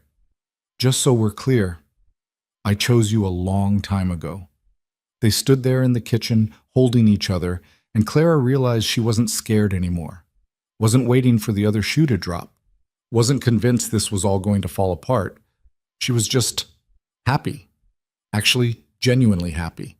And that was terrifying in its own way. But it was also the best thing she'd ever felt. The next morning, Clara woke to find Gideon already gone. Not unusual. He often started work before dawn. But when she went downstairs, she found a note on the table. "Gone to town for supplies. Back by evening. G Town. Dust Creek." Clara's stomach twisted. She hadn't been back since the wedding. Hadn't wanted to. The thought of seeing those familiar streets, those familiar faces, all of them knowing what her father had done. She pushed the thought away and focused on the day ahead. There was plenty to do. The garden needed weeding, laundry needed washing, the house needed cleaning. But her mind kept drifting back to Gideon riding into Dust Creek. Would he see her father? Would Vernon try to cause trouble? The day dragged. Clara worked herself into exhaustion, trying not to worry, but by the time the sun started setting, she was pacing the porch like a caged animal. Finally, just as twilight was falling, she heard the wagon. Gideon came up the trail looking tired but unharmed. He pulled the wagon to a stop and started unloading supplies. "You all right?" Clara asked, coming down to help. "Fine. Long day." He handed her a sack of flour. Town was busier than usual. "Did you see my father?" Gideon's jaw tightened. "Yeah." "And?" "And nothing. Saw him outside the saloon. He saw me. We didn't talk." Clara nodded, relieved. "Good." They finished unloading in silence. But as Gideon was putting away the last of the supplies, he said casually, "He looked bad, Clara. Real bad. Thinner than I remember. Shaking." Clara's hand stilled on the jar she'd been placing in the pantry. "That's what happens when you drink more than you eat." "I know, just thought you should know." "Why? It doesn't change anything." Gideon looked at her. "I wasn't sure if you'd want to know, if you'd care." Clara thought about it. Did she care? A part of her wanted to say no, wanted to pretend Vernon Whitmore was already dead to her. But that wasn't quite true. "I care," she admitted. "I just don't know what to do with it. He made his choices. I made mine. That's all there is." "That's fair." "Did he say anything? About me?" Gideon hesitated. "No, but people did." Clara's stomach dropped. "What did they say?" "That I'd stolen you. That you'd had no choice. That everyone knew the marriage was forced and I was keeping you prisoner up here." He paused. "Same assumptions as the Hendricks family." "And what did you say?" "Nothing. Let them think what they want." "Gideon, it doesn't matter, Clara. Their opinions don't change what's true." "But it bothers you?" "Of course it bothers me, but defending myself would just make it worse. These people, they've decided who I am. Nothing I say will change that." Clara moved closer and took his hand. "I know who you are. I know. That's what matters." "I know," he said again, softer this time. They stood there in the pantry, surrounded by jars and sacks and all the evidence of a life being built, and Clara realized something. She was done hiding from her past, done letting other people's stories define her. She couldn't control what people in Dust Creek thought, couldn't make them see the truth about Gideon or about herself, but she could control what happened here, on this ridge, in this life she was building, and that would have to be enough. A week later, Clara was in the garden when she heard a horse approaching. Just one this time. She stood, brushing dirt from her skirt, and shaded her eyes against the sun. The rider was male, middle-aged, wearing a dark coat and hat. As he got closer, Clara recognized him as Dr. Milton from Dust Creek, the only doctor for 50 miles, a kind man who'd treated her mother in her final illness. He pulled his horse to a stop and tipped his hat. "Mrs. Vale, I apologize for the unexpected visit." "Dr. Milton, is something wrong?" "I'm afraid so." He dismounted and Clara could see the reluctance in his face. "It's your father. He's very ill." Clara's heart lurched. "How ill?" "Dying, I suspect. His liver's failing. I've seen it before in men who drink like he does. He has days, maybe a week at most." Clara stood very still, trying to process this. "I see. He's asking for you." "What?" "He wants to see you, says he needs to talk to you before—" Dr. Milton trailed off. "I told him I'd come up here and ask, but I'll understand if you refuse. After everything he put you through, I'll come," Clara heard herself say. Dr. Milton looked surprised. "You will?" "Yes. Not for him. For me. I need to—" She struggled to find the words. "I need to see it end. Does that make sense?" "More than you know."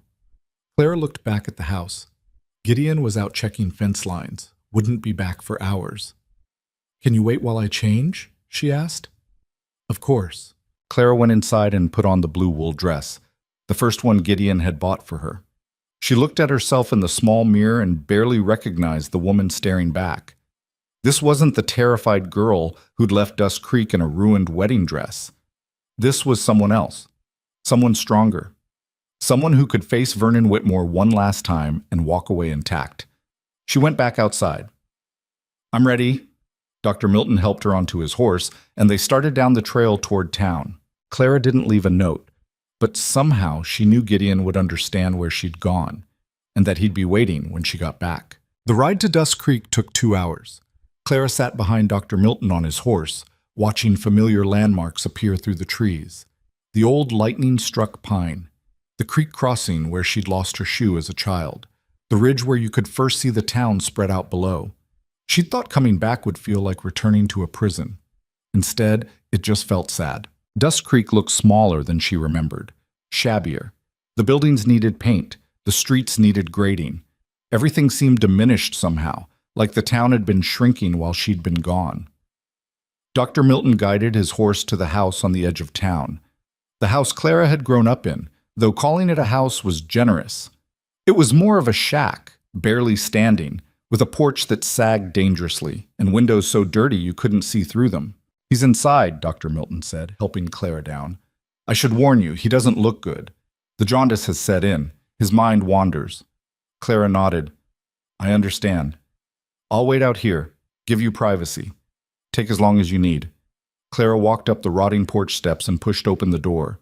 It wasn't locked. Nothing in this house had ever been worth stealing. The smell hit her first. Sweat and sickness and unwashed bodies, and the sour, sweet stench of alcohol seeping through skin. Clara had to breathe through her mouth to keep from gagging. Her father was in the back room, lying on a cot that had seen better decades. Dr. Milton was right. He looked terrible. His skin had gone yellow, his eyes were sunken, and he'd lost so much weight that his bones showed through like he was already halfway to skeleton. Vernon Whitmore had never been a large man, but he'd always seemed big to Clara when she was growing up. Big and loud and dangerous. Now he just looked small. His eyes opened when she entered. It took him a moment to focus. "Clara?" His voice was a rasp. "It's me. You came. Dr. Milton said you wanted to see me." Vernon tried to sit up, failed, and fell back against the filthy pillow. "Didn't think you would. Thought you'd let me die alone." "I considered it." A sound that might have been a laugh escaped him. "Fair enough." He coughed, and it turned into something wet and painful. When it finally stopped, he looked at her with eyes that held something Clara had never seen in them before. Fear. "How long do I have?" "I don't know. Dr. Milton didn't say." "Days, maybe less." Another cough. "Liver's gone. Kidneys too, probably. That's what happens when you spend 20 years trying to drink yourself to death, I guess." Finally succeeded. Clara stood near the door, not moving closer. "Why did you want to see me?" "To apologize." She hadn't expected that. "What?" "You heard me. I want to apologize, before I die, before it's too late." Vernon's yellow eyes focused on her face. "I was a terrible father, worse than terrible. I was cruel and drunk, and I blamed you for things that weren't your fault." Clara's throat tightened, but she kept her voice steady. "Yes, you were all those things. Your mother dying, that wasn't your fault. The sickness was the sickness, but I needed someone to blame, and you were there, and I—" He stopped, struggling for breath. "I'm sorry, Clara. For all of it. For every day I made you feel like you were worthless. For selling you to Vale like you were livestock.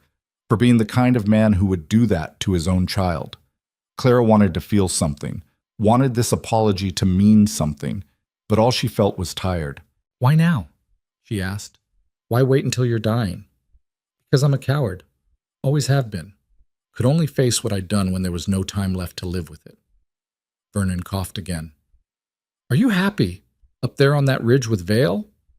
"Yes." "He treating you right?"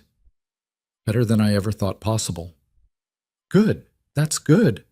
Vernon closed his eyes. "He paid me $300 for you. Did you know that?" Clara's stomach twisted. She'd known money changed hands, but not how much. "No. $300. Most money I'd ever seen. I spent it all in 6 weeks. Gambling, drinking, trying to fill the hole where my daughter used to be. He opened his eyes again. I knew what I was doing was wrong, knew it and did it anyway, because I was weak, because the money mattered more than you did. I know. Do you hate me? Clara thought about it. Really thought about it. Did she hate Vernon Whitmore? This dying man who'd made her childhood a nightmare and her young adulthood a slow suffocation? No, she said finally. I don't hate you. I don't feel much of anything for you anymore. You're like a bad storm that finally passed. I survived you, that's all. Vernon made a sound that might have been a sob. That's worse than hate.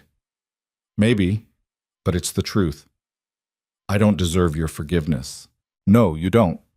But I'm asking for it anyway. Vernon's voice cracked. I'm asking my daughter to forgive me for being the worst thing that ever happened to her. Because I'm scared, Clara. I'm scared of dying with all this weight on me. I'm scared of what comes after. I'm scared. Stop, Clara said quietly. Vernon stopped. Clara moved closer to the cot, close enough to see the tears tracking through the grime on his face, close enough to smell the death on him. I can't give you forgiveness, she said. I'm not there yet. Maybe I never will be.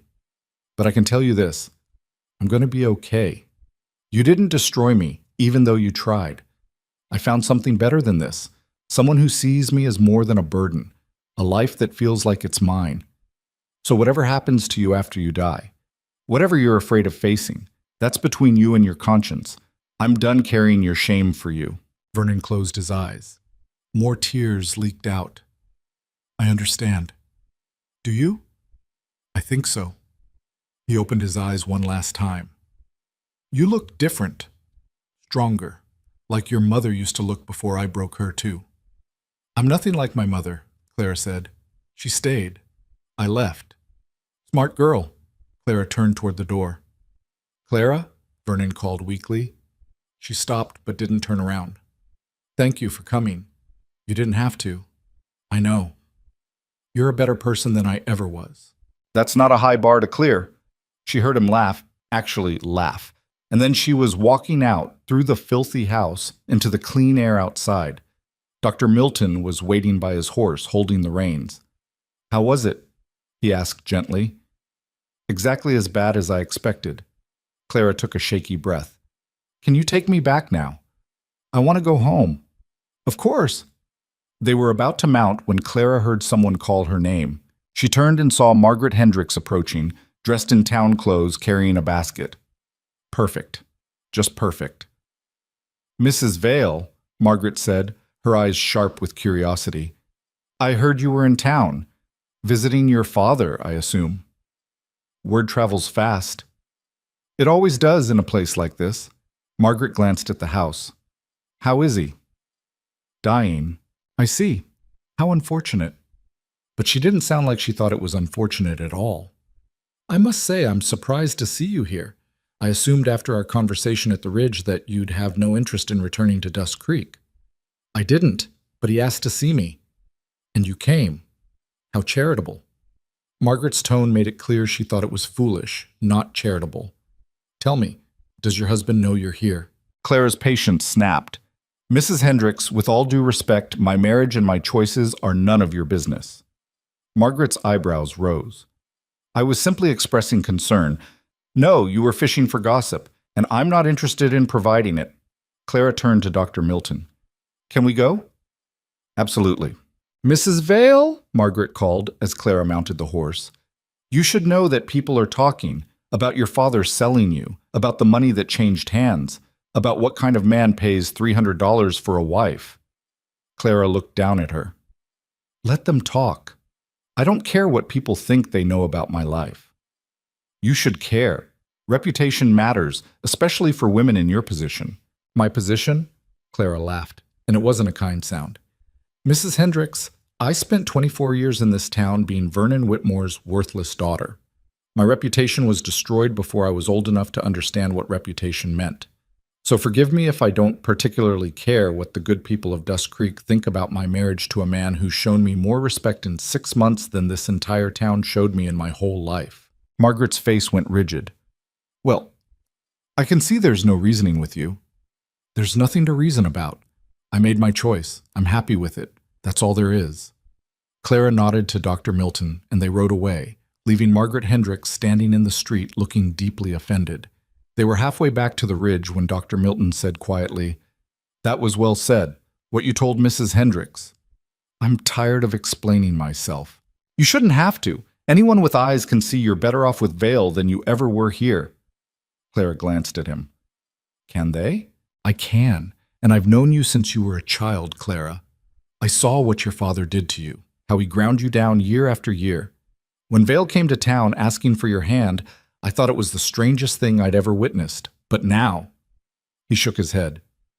"Now I think he might have been the only person who saw what the rest of us were too blind to notice." "What's that?" "That you were dying here just as surely as your father's dying now, just slower. And that someone needed to get you out before it was too late." Clara's eyes burned. "Thank you for saying that." "Just the truth." Dr. Milton was quiet for a moment, then, "Your father probably won't last the night. I know. Will you come back for the burial?" Clara thought about it, thought about standing over Vernon Whitmore's grave while the whole town watched and whispered, thought about pretending to grieve for a man who'd made her life hell. "No," she said. "I said my goodbye today. That's enough." "I understand. I'll make sure he's buried properly, next to your mother, if that's all right." "It's fine." Clara paused. "Send me the bill for whatever it costs. I'll pay it." "You don't have to. I want to. Not for him. For me. So I can close this door completely and know I don't owe him anything. Not even a burial." Dr. Milton nodded. "I'll send it to the ridge." They rode the rest of the way in silence. When they finally reached Black Hollow Ridge, the sun was setting and Gideon was on the porch, pacing. He saw them coming and his whole body relaxed, but Clara could see the tension in his shoulders, the worry in his eyes. Dr. Milton helped Clara down from the horse. Gideon came down the porch steps but stopped a few feet away, like he wasn't sure if he should approach. "Your wife is a remarkable woman, Mr. Vale," Dr. Milton said. "Take care of her." "I will." Dr. Milton tipped his hat and rode away, leaving Clara and Gideon standing in the dimming light. For a moment, neither of them moved. Then Gideon asked, "You all right?" Clara shook her head. "Not really." "What do you need?" Can you hold me? Just for a minute?" Gideon closed the distance between them in 2 steps and pulled her into his arms. Clara buried her face in his chest and let herself shake. She didn't cry. She'd cried enough over Vernon Whitmore in her life. But she shook, and Gideon held her, solid and warm and steady, until the shaking stopped. "He's dying," Clara said into Gideon's shirt. "Tonight, probably." "I'm sorry." "I'm not. Is that terrible?" "No. I should feel something more than relief, shouldn't I? He's my father. He's dying, and all I feel is relieved that it'll finally be over." Gideon pulled back enough to look at her face. "He was a terrible father. You don't owe him grief just because he's blood." "I know, but I still feel like I should—" "Should what? Pretend 24 years of cruelty didn't happen? Pretend he deserves mourning he never earned?" Gideon shook his head. "You went to see him. You listened to whatever he had to say. That's more than he deserved. The rest is up to you." Clara looked up at him. "He apologized." "Did he?" "Yes. Said he was sorry for everything, for being cruel, for selling me, for all of it." "And what did you say?" "I told him I couldn't forgive him. Not yet. Maybe not ever." Clara's voice cracked slightly. "Was that wrong?" "No. It was honest. He was scared of dying, of whatever comes after. He wanted forgiveness to make it easier." "That's not your job," Gideon said firmly. "Making his death easier. You don't owe him comfort." "I know, but he looked so small, so pathetic. Nothing like the man who used to terrify me." Gideon cupped her face gently.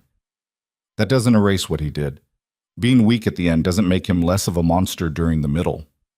Clara closed her eyes and leaned into his touch. "How are you so sure about all this?" "Because I know what it's like to wait for someone to save you, and I know what it's like when they finally do." He paused. "You don't owe your father anything, not forgiveness, not grief, not even your presence at his grave. You owe yourself peace. However you get there is the right way." Clara opened her eyes. "I'm not going to the burial." "Good. Mrs. Hendricks cornered me in town. Tried to make me feel guilty about everything, about leaving, about not caring what people think, about you. What did you tell her? That I don't care what Dust Creek thinks about my life, that I'm happy here, that she could take her concern and... Clara stopped. Well, I was polite about it, mostly. Gideon smiled. I wish I could have seen that. She thinks you're holding me prisoner, or that I'm too scared to admit the truth. Let her think what she wants. That's what I said. Clara took a deep breath. I'm done with that town, done with those people, done with pretending their opinions matter. This is my home now. You're my home, and I'm not apologizing for that anymore.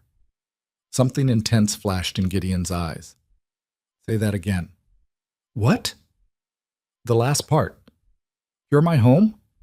Yeah, that. Clara looked at him. This man who'd waited 15 years for her, who'd built a life around a memory, who'd given her space to heal without asking for anything in return. You're my home, she said again, stronger this time. This place is my home. I'm not going anywhere. Gideon kissed her then, hard and desperate and full of all the things he never said out loud. Clara kissed him back with equal intensity, her hands fisting in his shirt, anchoring herself to him. When they finally broke apart, both breathing hard, Gideon rested his forehead against hers. I love you, he said roughly. I know it's too soon, and I know you might not feel the same, and I know I should probably wait, but I can't. I love you, Clara. I've loved you since I was 10 years old, and you gave me bread behind your father's barn. I'll love you until the day I die. Clara's breath caught. Gideon? You don't have to say it back. I just needed you to know, needed you to hear it. You're not alone. You're not unwanted. You're loved. You've always been loved. Tears were streaming down Clara's face now.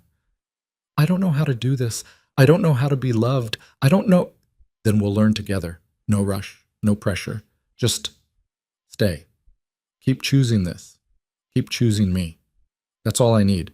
Clara pulled him down and kissed him again, tasting salt and desperation and something that felt like the opposite of fear. I'm choosing you, she whispered against his mouth. I'll keep choosing you, every day, for as long as you'll have me. That's forever then. Forever sounds good. They stood there on the porch while the sun disappeared behind the mountains and the first stars came out, holding each other, breathing together, building something neither of them had ever thought they'd have. Vernon Whitmore died that night, just as Dr. Milton predicted. Word reached the ridge 3 days later via a rider delivering mail and supplies. Clara received the news while working in the garden. She thanked the rider, went back to pulling weeds, and didn't cry. Gideon came out from the barn an hour later and found her still working. You heard? He asked. Yes. You all right? Clara sat back on her heels and looked at the garden she'd planted. The green shoots pushing through the earth, the promise of growth and life and things that would bloom. Yes, she said. I think I am. Gideon knelt beside her in the dirt. What do you need? Nothing. I just want to keep working, want to keep building this, want to keep moving forward. We can do that. They worked side by side until the sun started setting, planting and weeding and nurturing things that would grow strong despite the harsh mountain soil. And Clara realized that she'd been wrong about so many things. She'd been wrong about love being a cage, about kindness having a price, about herself being worthless. She'd been wrong about what it meant to be saved, because Gideon hadn't saved her from her father, or from Dust Creek, or from poverty. He'd saved her from believing that survival was the same as living. He'd shown her the difference, and now she was learning how to live instead of just survive, learning how to plant things and watch them grow, learning how to be someone's home and let someone be hers, learning that the opposite of fear wasn't courage, it was love. A week after Vernon's death, Clara woke early and went downstairs to find Gideon already making coffee. He looked up when she entered and smiled that rare, genuine smile that still made her chest feel too full. Morning, he said. Morning. Clara moved to stand beside him. I've been thinking. About? About us. About this. She gestured at the house, the ridge, everything they'd built. I want to make it official. Gideon frowned. It is official. We're married. No, I mean, that wedding in Dust Creek wasn't for us. It was for my father and his debts and everyone else. I want to do it again, just us, the way it should have been from the start. Gideon went very still. You want to marry me again? Yes.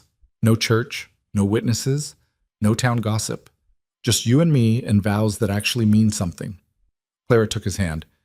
I want to choose you out loud, with my whole heart, without fear or force or anyone else's expectations. Will you marry me, Gideon Vale? Gideon's eyes went bright. Yeah, I'll marry you. Good, Clara smiled, because I already know what I want to say. When? Whenever you're ready. Gideon set down the coffee pot and pulled something from his pocket, a small cloth bundle. He unwrapped it carefully, and Clara saw 2 rings, carved from pale wood, simple and beautiful, clearly made with painstaking care. I've been working on these since February, Gideon said quietly. Made them during those nights in the barn when I couldn't sleep. Didn't know if I'd ever give them to you, didn't know if you'd want them, but I made them anyway, just in case. Clara picked up the smaller ring and held it up to the morning light. The wood was smooth as silk, the grain flowing like water. It's beautiful, she whispered. It's yours, if you want it. Clara looked at him. Now? Why not? We're in the kitchen in our night clothes, drinking coffee. So? You said no church, no witnesses, just us. Gideon took her hand. This is us, Clara. This is what our life looks like. Might as well make it official right here. Clara laughed, and it felt like joy. All right here. Right now. They stood facing each other in the kitchen while dawn light crept through the windows. No reverend, no guests, no ceremony beyond what they created themselves. Gideon went first, his voice steady and sure. I, Gideon Vale, take you, Clara Whitmore, as my wife. Not because I paid for you or because anyone forced this, but because you're the best thing that ever happened to me. Because you saw me as human when no one else did. Because you're strong and brave and deserve every good thing this world has to offer. I promise to protect you, respect you, and love you for the rest of my life. I promise to give you space when you need it and closeness when you want it.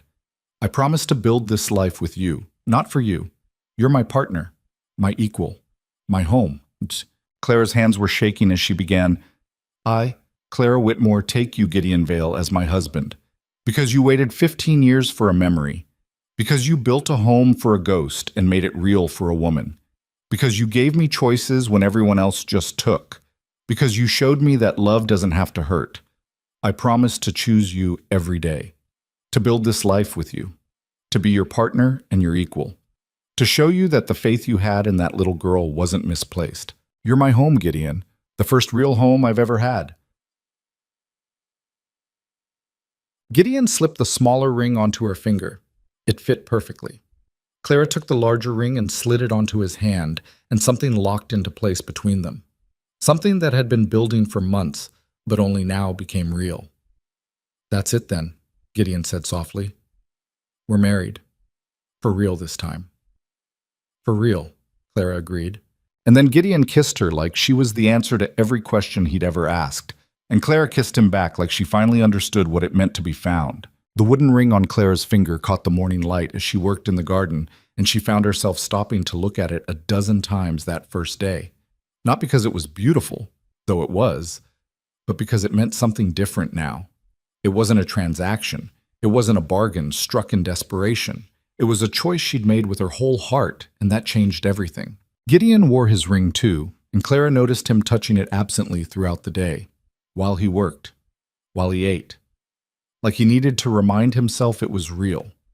They didn't talk about the kitchen ceremony again. Didn't need to. What had happened between them that morning existed beyond words now, settled deep into the marrow of their shared life. But the peace didn't last long. 3 days later, Clara was hanging laundry when she heard riders approaching. Multiple horses again, her stomach dropped, and she was reaching for the rifle Gideon now kept by the door when she recognized the lead horse. Dr. Milton. But he wasn't alone. Behind him rode 2 men Clara didn't recognize, well-dressed, official-looking, the kind of men who carried authority like a weapon. Gideon appeared from the barn, saw the riders, and his whole body went tense. He moved to stand beside Clara, close enough that their shoulders touched. Dr. Milton dismounted first, and Clara could see the apology written all over his face. Mrs. Vale, Mr. Vale, I'm sorry for this intrusion. These gentlemen insisted I bring them up here. He gestured to the two men. This is Thomas Garrett, county magistrate, and his associate, Mr. Reynolds. The magistrate was in his 50s, gray-haired and stern-faced. He looked at Clara and Gideon like they were problems to be solved. Mr. Vale, Mrs. Vale, he said with a curt nod. I apologize for arriving unannounced, but we have a matter that requires immediate attention. What matter? Gideon's voice was flat, careful. Several concerned citizens have brought allegations regarding your marriage, specifically that it was coerced, that money changed hands in exchange for Mrs. Vale, and that she may be here against her will. Clara's hands clenched into fists. Let me guess. Margaret Hendricks. The magistrate's expression didn't change. I'm not at liberty to discuss who filed the complaint, but given the serious nature of the allegations, I'm required to investigate, to speak with Mrs. Vale privately and ensure she's not being held under duress. She's not, Gideon said. With respect, Mr. Vale, that's for her to confirm. Alone.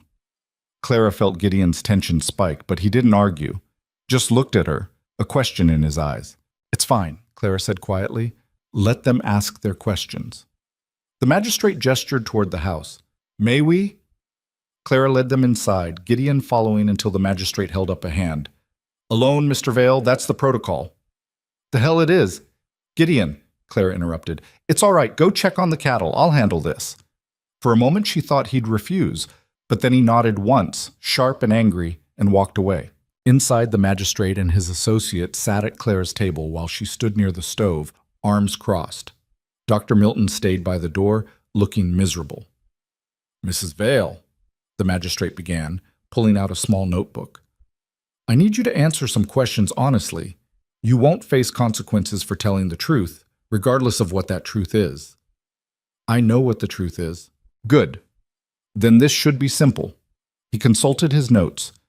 Is it true that your father, Vernon Whitmore, received $300 from Gideon Vale in exchange for arranging your marriage? Yes. And you were aware of this transaction? Not initially, but yes, I found out later. The magistrate wrote something down. Were you given a choice in this arrangement? Did you consent to the marriage freely? Clara's jaw tightened. Define freely. Were you forced or coerced in any way? My father made it clear I was marrying Gideon whether I wanted to or not. So no, I didn't have a choice at first. The associate leaned forward. Are you saying you were forced into this marriage? I'm saying my father sold me to pay his debts, but that's what we needed to hear, the magistrate interrupted. Mrs. Vale, if you're being held here against your will, we can help. We can arrange safe transport back to town, ensure you have protection, and begin annulment proceedings. Stop, Clara said sharply. You didn't let me finish. The magistrate paused. Go on. My father forced the marriage. That's true. But everything after that was my choice. Gideon never forced me to do anything, never touched me without permission, never made me feel like anything less than a human being deserving of respect. He gave me my own room, my own space, my own life. And somewhere along the way, I chose to stay. I chose him. Not because I had to, but because I wanted to. Mrs. Vale, I'm not finished. Clara's voice was steel now. You want to know if I'm here against my will? I'm not. You want to know if I'm being held prisoner? I'm not. You want to know if my husband is the monster everyone in Dust Creek seems to think he is? He's not. He's the best thing that ever happened to me. So whoever filed this complaint can take their concern and shove it straight to hell, because I don't need rescuing. The magistrate exchanged a look with his associate. Mrs. Vale, I understand you may feel loyalty to your husband. This isn't loyalty. This is truth. Sometimes victims of coercion don't recognize. Don't you dare, Clara said, her voice dropping to something dangerous.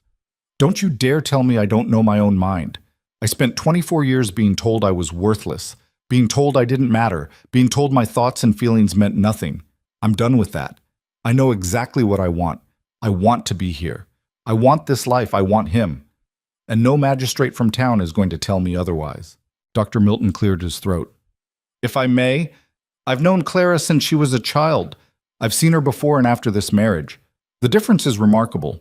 She's not a victim. She's thriving. The magistrate looked at Dr. Milton, then back at Clara. You're certain? Because once I close this investigation, it's closed.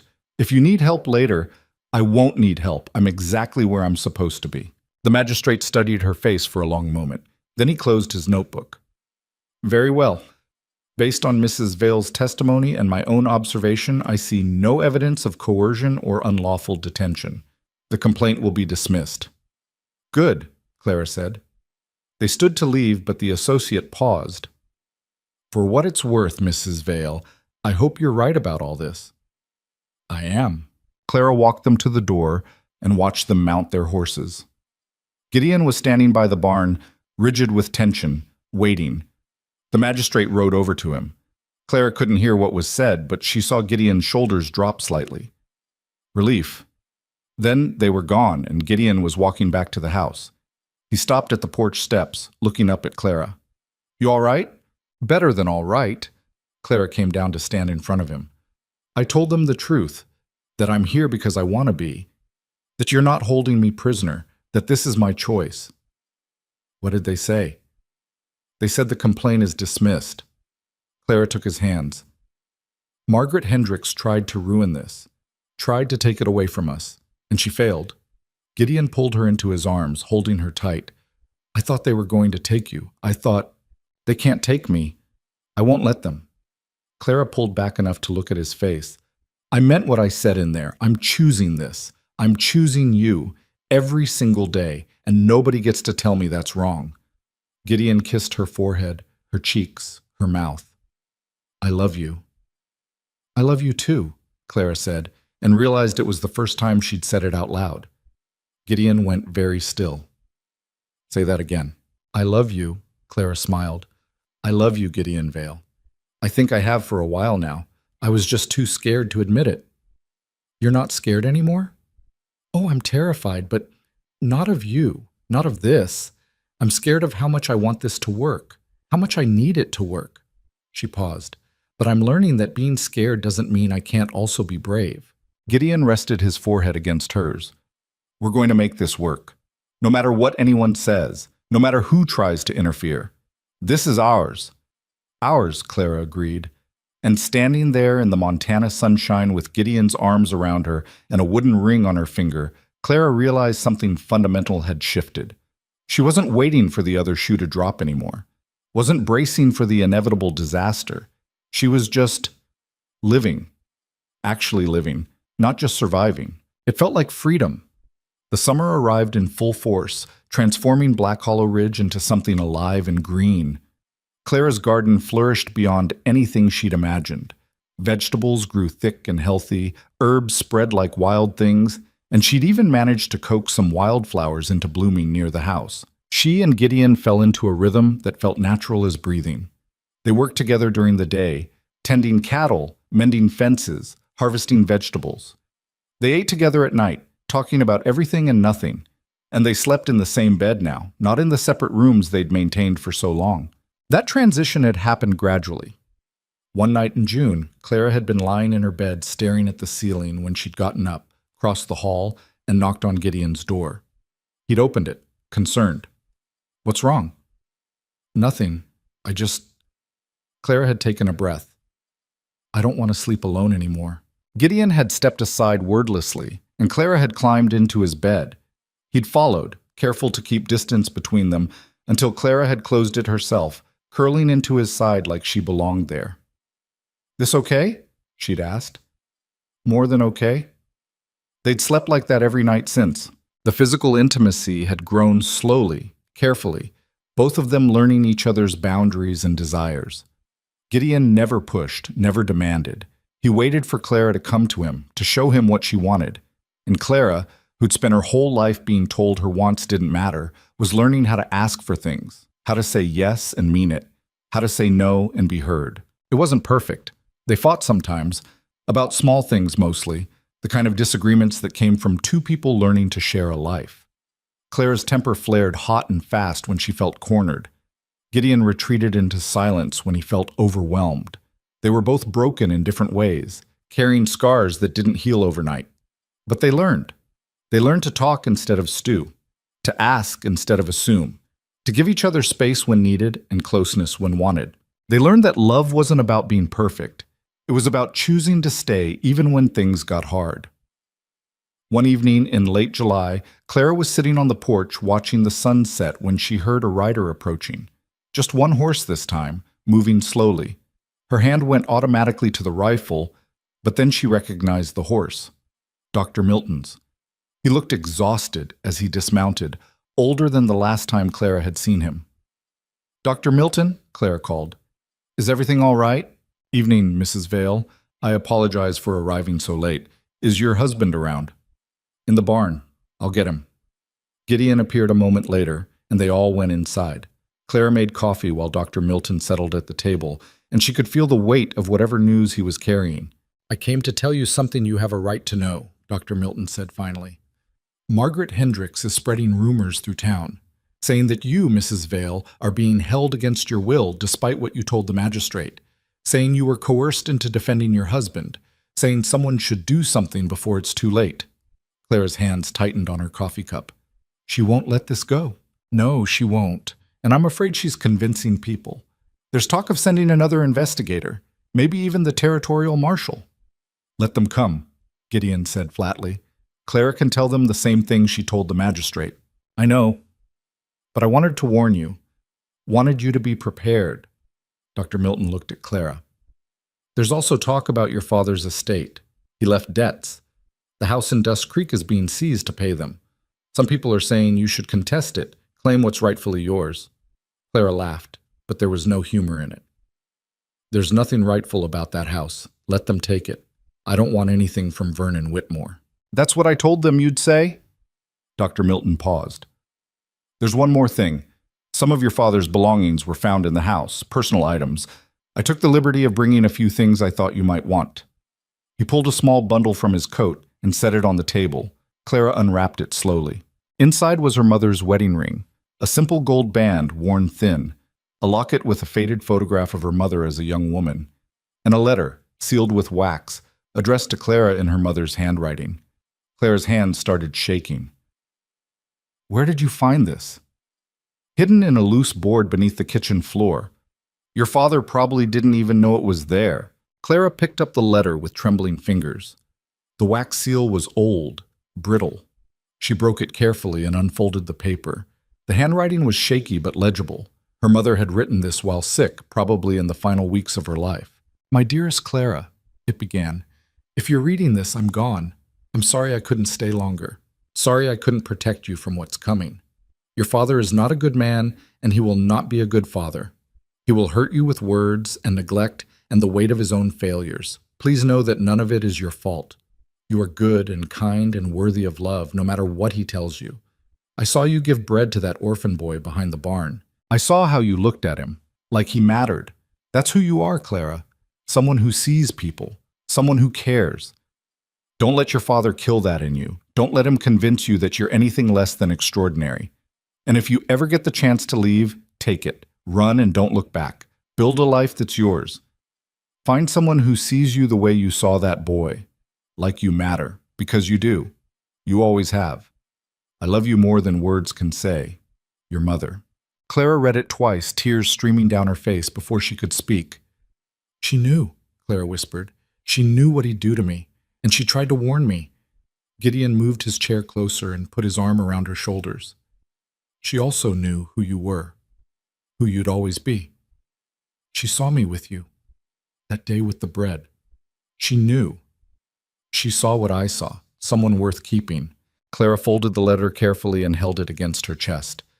"I wish she'd lived. I wish she could have seen this, could have known I got out."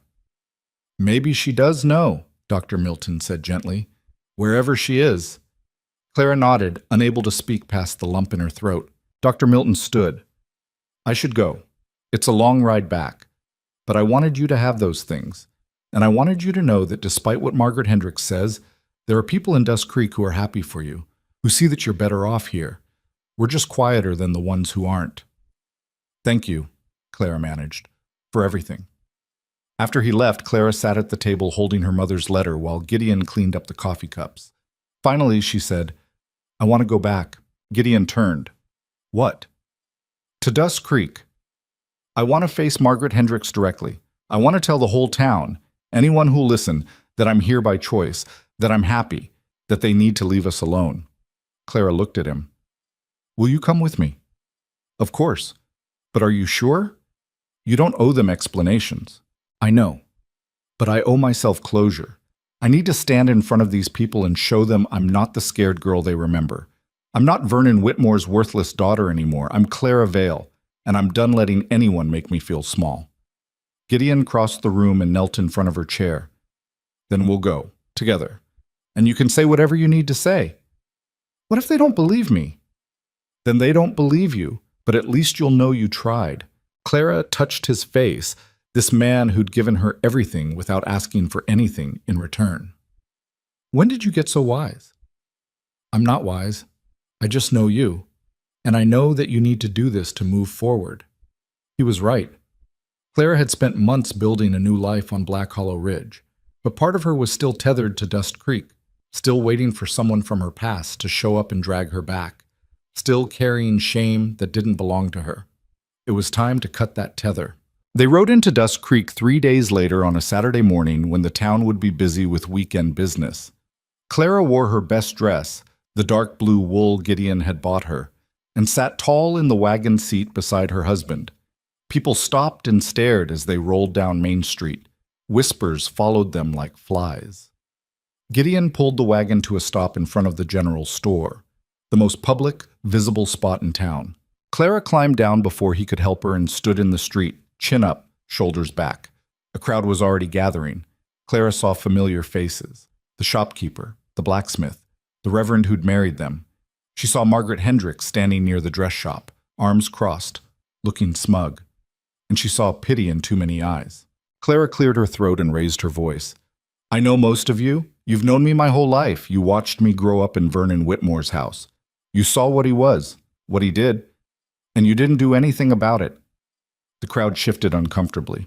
I'm not here to blame you for that, Clara continued. I'm here because someone in this town, I won't say who, but we all know, has been spreading lies about my marriage. Saying I'm being held prisoner, saying I'm too scared to ask for help, saying someone needs to rescue me from my husband. She looked directly at Margaret Hendricks. So I'm here to set the record straight. My father sold me to pay his debts. That's true. I didn't want to marry Gideon Vale. That's also true. But everything after that wedding was my choice. My husband gave me my own room, my own life, my own freedom. He never forced me to do anything, never hurt me, never made me feel like anything less than a person who mattered. Clara's voice grew stronger. I fell in love with him. That's my choice too. I choose to live on Black Hollow Ridge. I choose to build a life with a man who sees me as an equal. I choose to be Clara Vale instead of Vernon Whitmore's daughter. And I'm asking, no, I'm demanding, that you respect that choice. Stop sending investigators. Stop spreading rumors. Stop trying to rescue someone who doesn't need rescuing. She paused, looking around at the crowd. I know it's easier to believe I'm a victim. It fits the story better. Poor Clara, trapped by a mountain man too scared to ask for help. But that's not my story. My story is that I got out of a bad situation and found something good. And I'm not ashamed of that. I'm proud of it. Margaret Hendricks stepped forward. That's exactly what someone under duress would say. He just sighed. No, Clara interrupted. That's what someone telling the truth would say. And you know what the difference is between you and me, Mrs. Hendricks? You need me to be a victim because it makes you feel important, like you're doing good work by trying to save me. But I don't need saving. I needed saving 24 years ago when my father started drinking himself to death and taking me down with him. Where were you then? Where were any of you? Silence. That's what I thought. Clara turned to address the whole crowd. I'm grateful to the people who helped me when they could. Dr. Milton, the Reverend's wife who gave me food when my father forgot to buy any. The shopkeeper who let me sweep floors for credit. You did what you could, and I appreciate it. But the rest of you, you watched and did nothing. So don't pretend now that you care about my well-being. Don't use me as your moral crusade when you ignored me for decades. She took Gideon's hand. This man built a home for me, gave me respect, gave me choices, gave me love. That's more than this town ever did. So I'm asking one last time, leave us alone. Let me live my life in peace. That's all I want. The crowd was silent. Some people looked ashamed, others angry. Margaret Hendricks looked like she'd bitten into something rotten. Then, from the back, someone started clapping. It was the Reverend's wife, a small woman Clara barely remembered. But she was clapping, and then Dr. Milton joined in, and then a few others. Not everyone, not even most. But enough that Clara felt something loosen in her chest. The Reverend stepped forward. I think we owe Mrs. Vale an apology. She's right. We stood by for years while her father destroyed her. We have no right to question her choices now. Thank you, Clara said quietly. Margaret Hendricks made a disgusted sound and stormed away.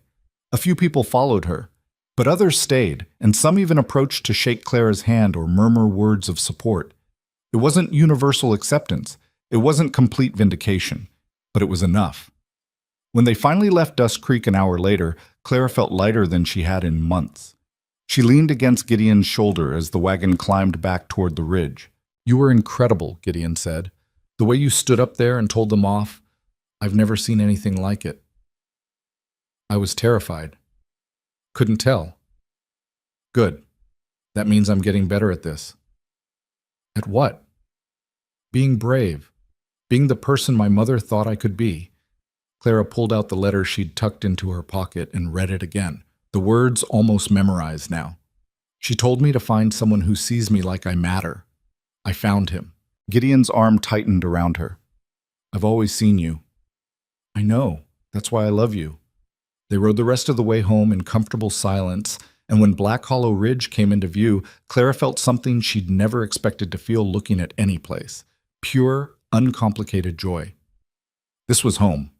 Not because it was perfect, not because everything was easy, but because it was hers. The rest of the summer passed like a dream Clara kept expecting to wake from, but never did. She and Gideon harvested the garden together, preserving vegetables for winter in jars they'd store in the root cellar. They mended the barn roof before the autumn rains came. They sat on the porch in the evenings, watching the sun set over the mountains, talking about plans for next spring. They talked about expanding the garden, maybe getting some chickens, possibly trading with neighboring ranches instead of making the long trip to Dust Creek for every supply run. They talked about the future like it was something real, something they'd both lived to see. One night in September, Clara woke to find Gideon's side of the bed empty. She got up and found him on the porch, sitting on the steps, looking out at the moonlit ridge. Can't sleep? She asked, wrapping a shawl around her shoulders against the chill. Just thinking. Clara sat beside him. About what? About how different this is from what I imagined. When I was building this place, planning for the day I'd ask for your hand, I thought I knew what it would be like. Thought I had it all figured out. He paused. But reality is better than any plan I could have made. Yeah? Yeah, because I planned for the girl I remembered. The kind child who gave me bread. But I got you beat. The woman who survived hell and came out stronger. Who learned to shoot and garden and stand up to entire towns. Who chose me even when you didn't have to. He looked at her. You're so much more than I ever imagined. And I'm so damn lucky. Clara's throat felt tight. I'm the lucky one. You gave me a life worth living. We gave each other that. And that was the truth of it, Clara realized. Neither of them had saved the other. They'd saved each other. Two broken people building something whole together. I want to plant roses, Clara said suddenly. Gideon blinked. What? In the spring. I want to plant wild roses beneath the windows. My mother loved roses, had a whole garden of them before she got sick, and my father let them die. I want to bring them back. Want to make something beautiful here. Then we'll plant roses, Gideon said simply. As many as you want. Clara leaned her head on his shoulder. Thank you. For all of this. For waiting. For hoping. For giving me time to catch up to what you felt. Thank you for choosing to stay. They sat there on the porch steps while the moon climbed higher and the night air grew cold, and Clara thought about all the paths that had led her here, the cruelty and loss, the fear and shame, the moment in a decrepit church when she'd said I do to a stranger and thought her life was over. She'd been wrong about so many things. But mostly, she'd been wrong about herself. She'd thought she was worthless, broken, incapable of being loved. But she'd learned something vital on Black Hollow Ridge. Worth wasn't something other people gave you. It was something you discovered in yourself when someone finally gave you the space to look. Gideon hadn't made her valuable. He'd just been the first person to recognize she always had been, and that made all the difference. Spring came again to Black Hollow Ridge, and with it, Clara's roses. She planted them exactly where she'd imagined, beneath the bedroom windows, along the porch, near the front gate. Wild roses in every color she could find, gathered from the mountains and nursed carefully until they took root in the dark soil. Gideon built a small bench near the rose garden, and Clara spent hours there in the warm spring sunshine, reading her mother's letter, thinking about the past and the future and the present all tangled together. She thought about this girl she'd been, scared and small and convinced she didn't deserve better. She thought about the woman she'd become, strong and whole, and learning every day that love didn't have to hurt. And she thought about the life they were building, one day at a time, one choice at a time. One morning in May, almost exactly a year after she and Gideon had married each other for real in the kitchen, Clara woke to find him already up. She followed the sound of hammering and found him in the clearing south of the house, building something new. "What are you making?" she called. Gideon looked up, grinning. "Come see." Clara walked over and realized he was framing out the foundation for another structure, small but well planned. "What is it?" she asked. "A workshop. For you. Thought you might want space to do things. Sewing, woodworking, whatever you want. Your own space. Not just the house, but something that's completely yours." Clara stared at the framework taking shape. "You're building me a workshop. If you want it. If you don't, I can turn it into storage or—" Clara kissed him, hard and sudden and grateful. "I want it. I absolutely want it." "Good. Because I already bought the windows." They worked on it together over the next few weeks, and Clara learned how to frame walls and hang doors and fit windows into openings. Her hands got calloused. Her back got sore. She'd never been happier. By June, the workshop was finished, and Clara filled it with projects. She started sewing quilts to sell at market, started carving small figures from wood, birds mostly, like the hawk she'd made as a child, started learning leatherwork from Gideon, making bridles and belts and bags. She was creating things, building things, making her mark on the world in small but meaningful ways. And every evening, she and Gideon would walk through the rose garden together, checking on the blooms, pulling weeds, talking about their day. It was simple, ordinary, everything Clara had never thought she'd have. One evening in late June, Clara stood in the rose garden while Gideon was finishing evening chores, and she realized something profound. She wasn't afraid anymore. Not of abandonment, not of cruelty, not of someone coming to take this away. She'd spent so long waiting for disaster that she'd forgotten what it felt like to just exist, without dread, without bracing for impact. This was what safety felt like. This was what home felt like. This was what love felt like when it wasn't twisted up with control or possession or transaction. It was quiet, steady, built on choices made fresh every single day. Gideon came up behind her, slipping his arms around her waist, resting his chin on her shoulder.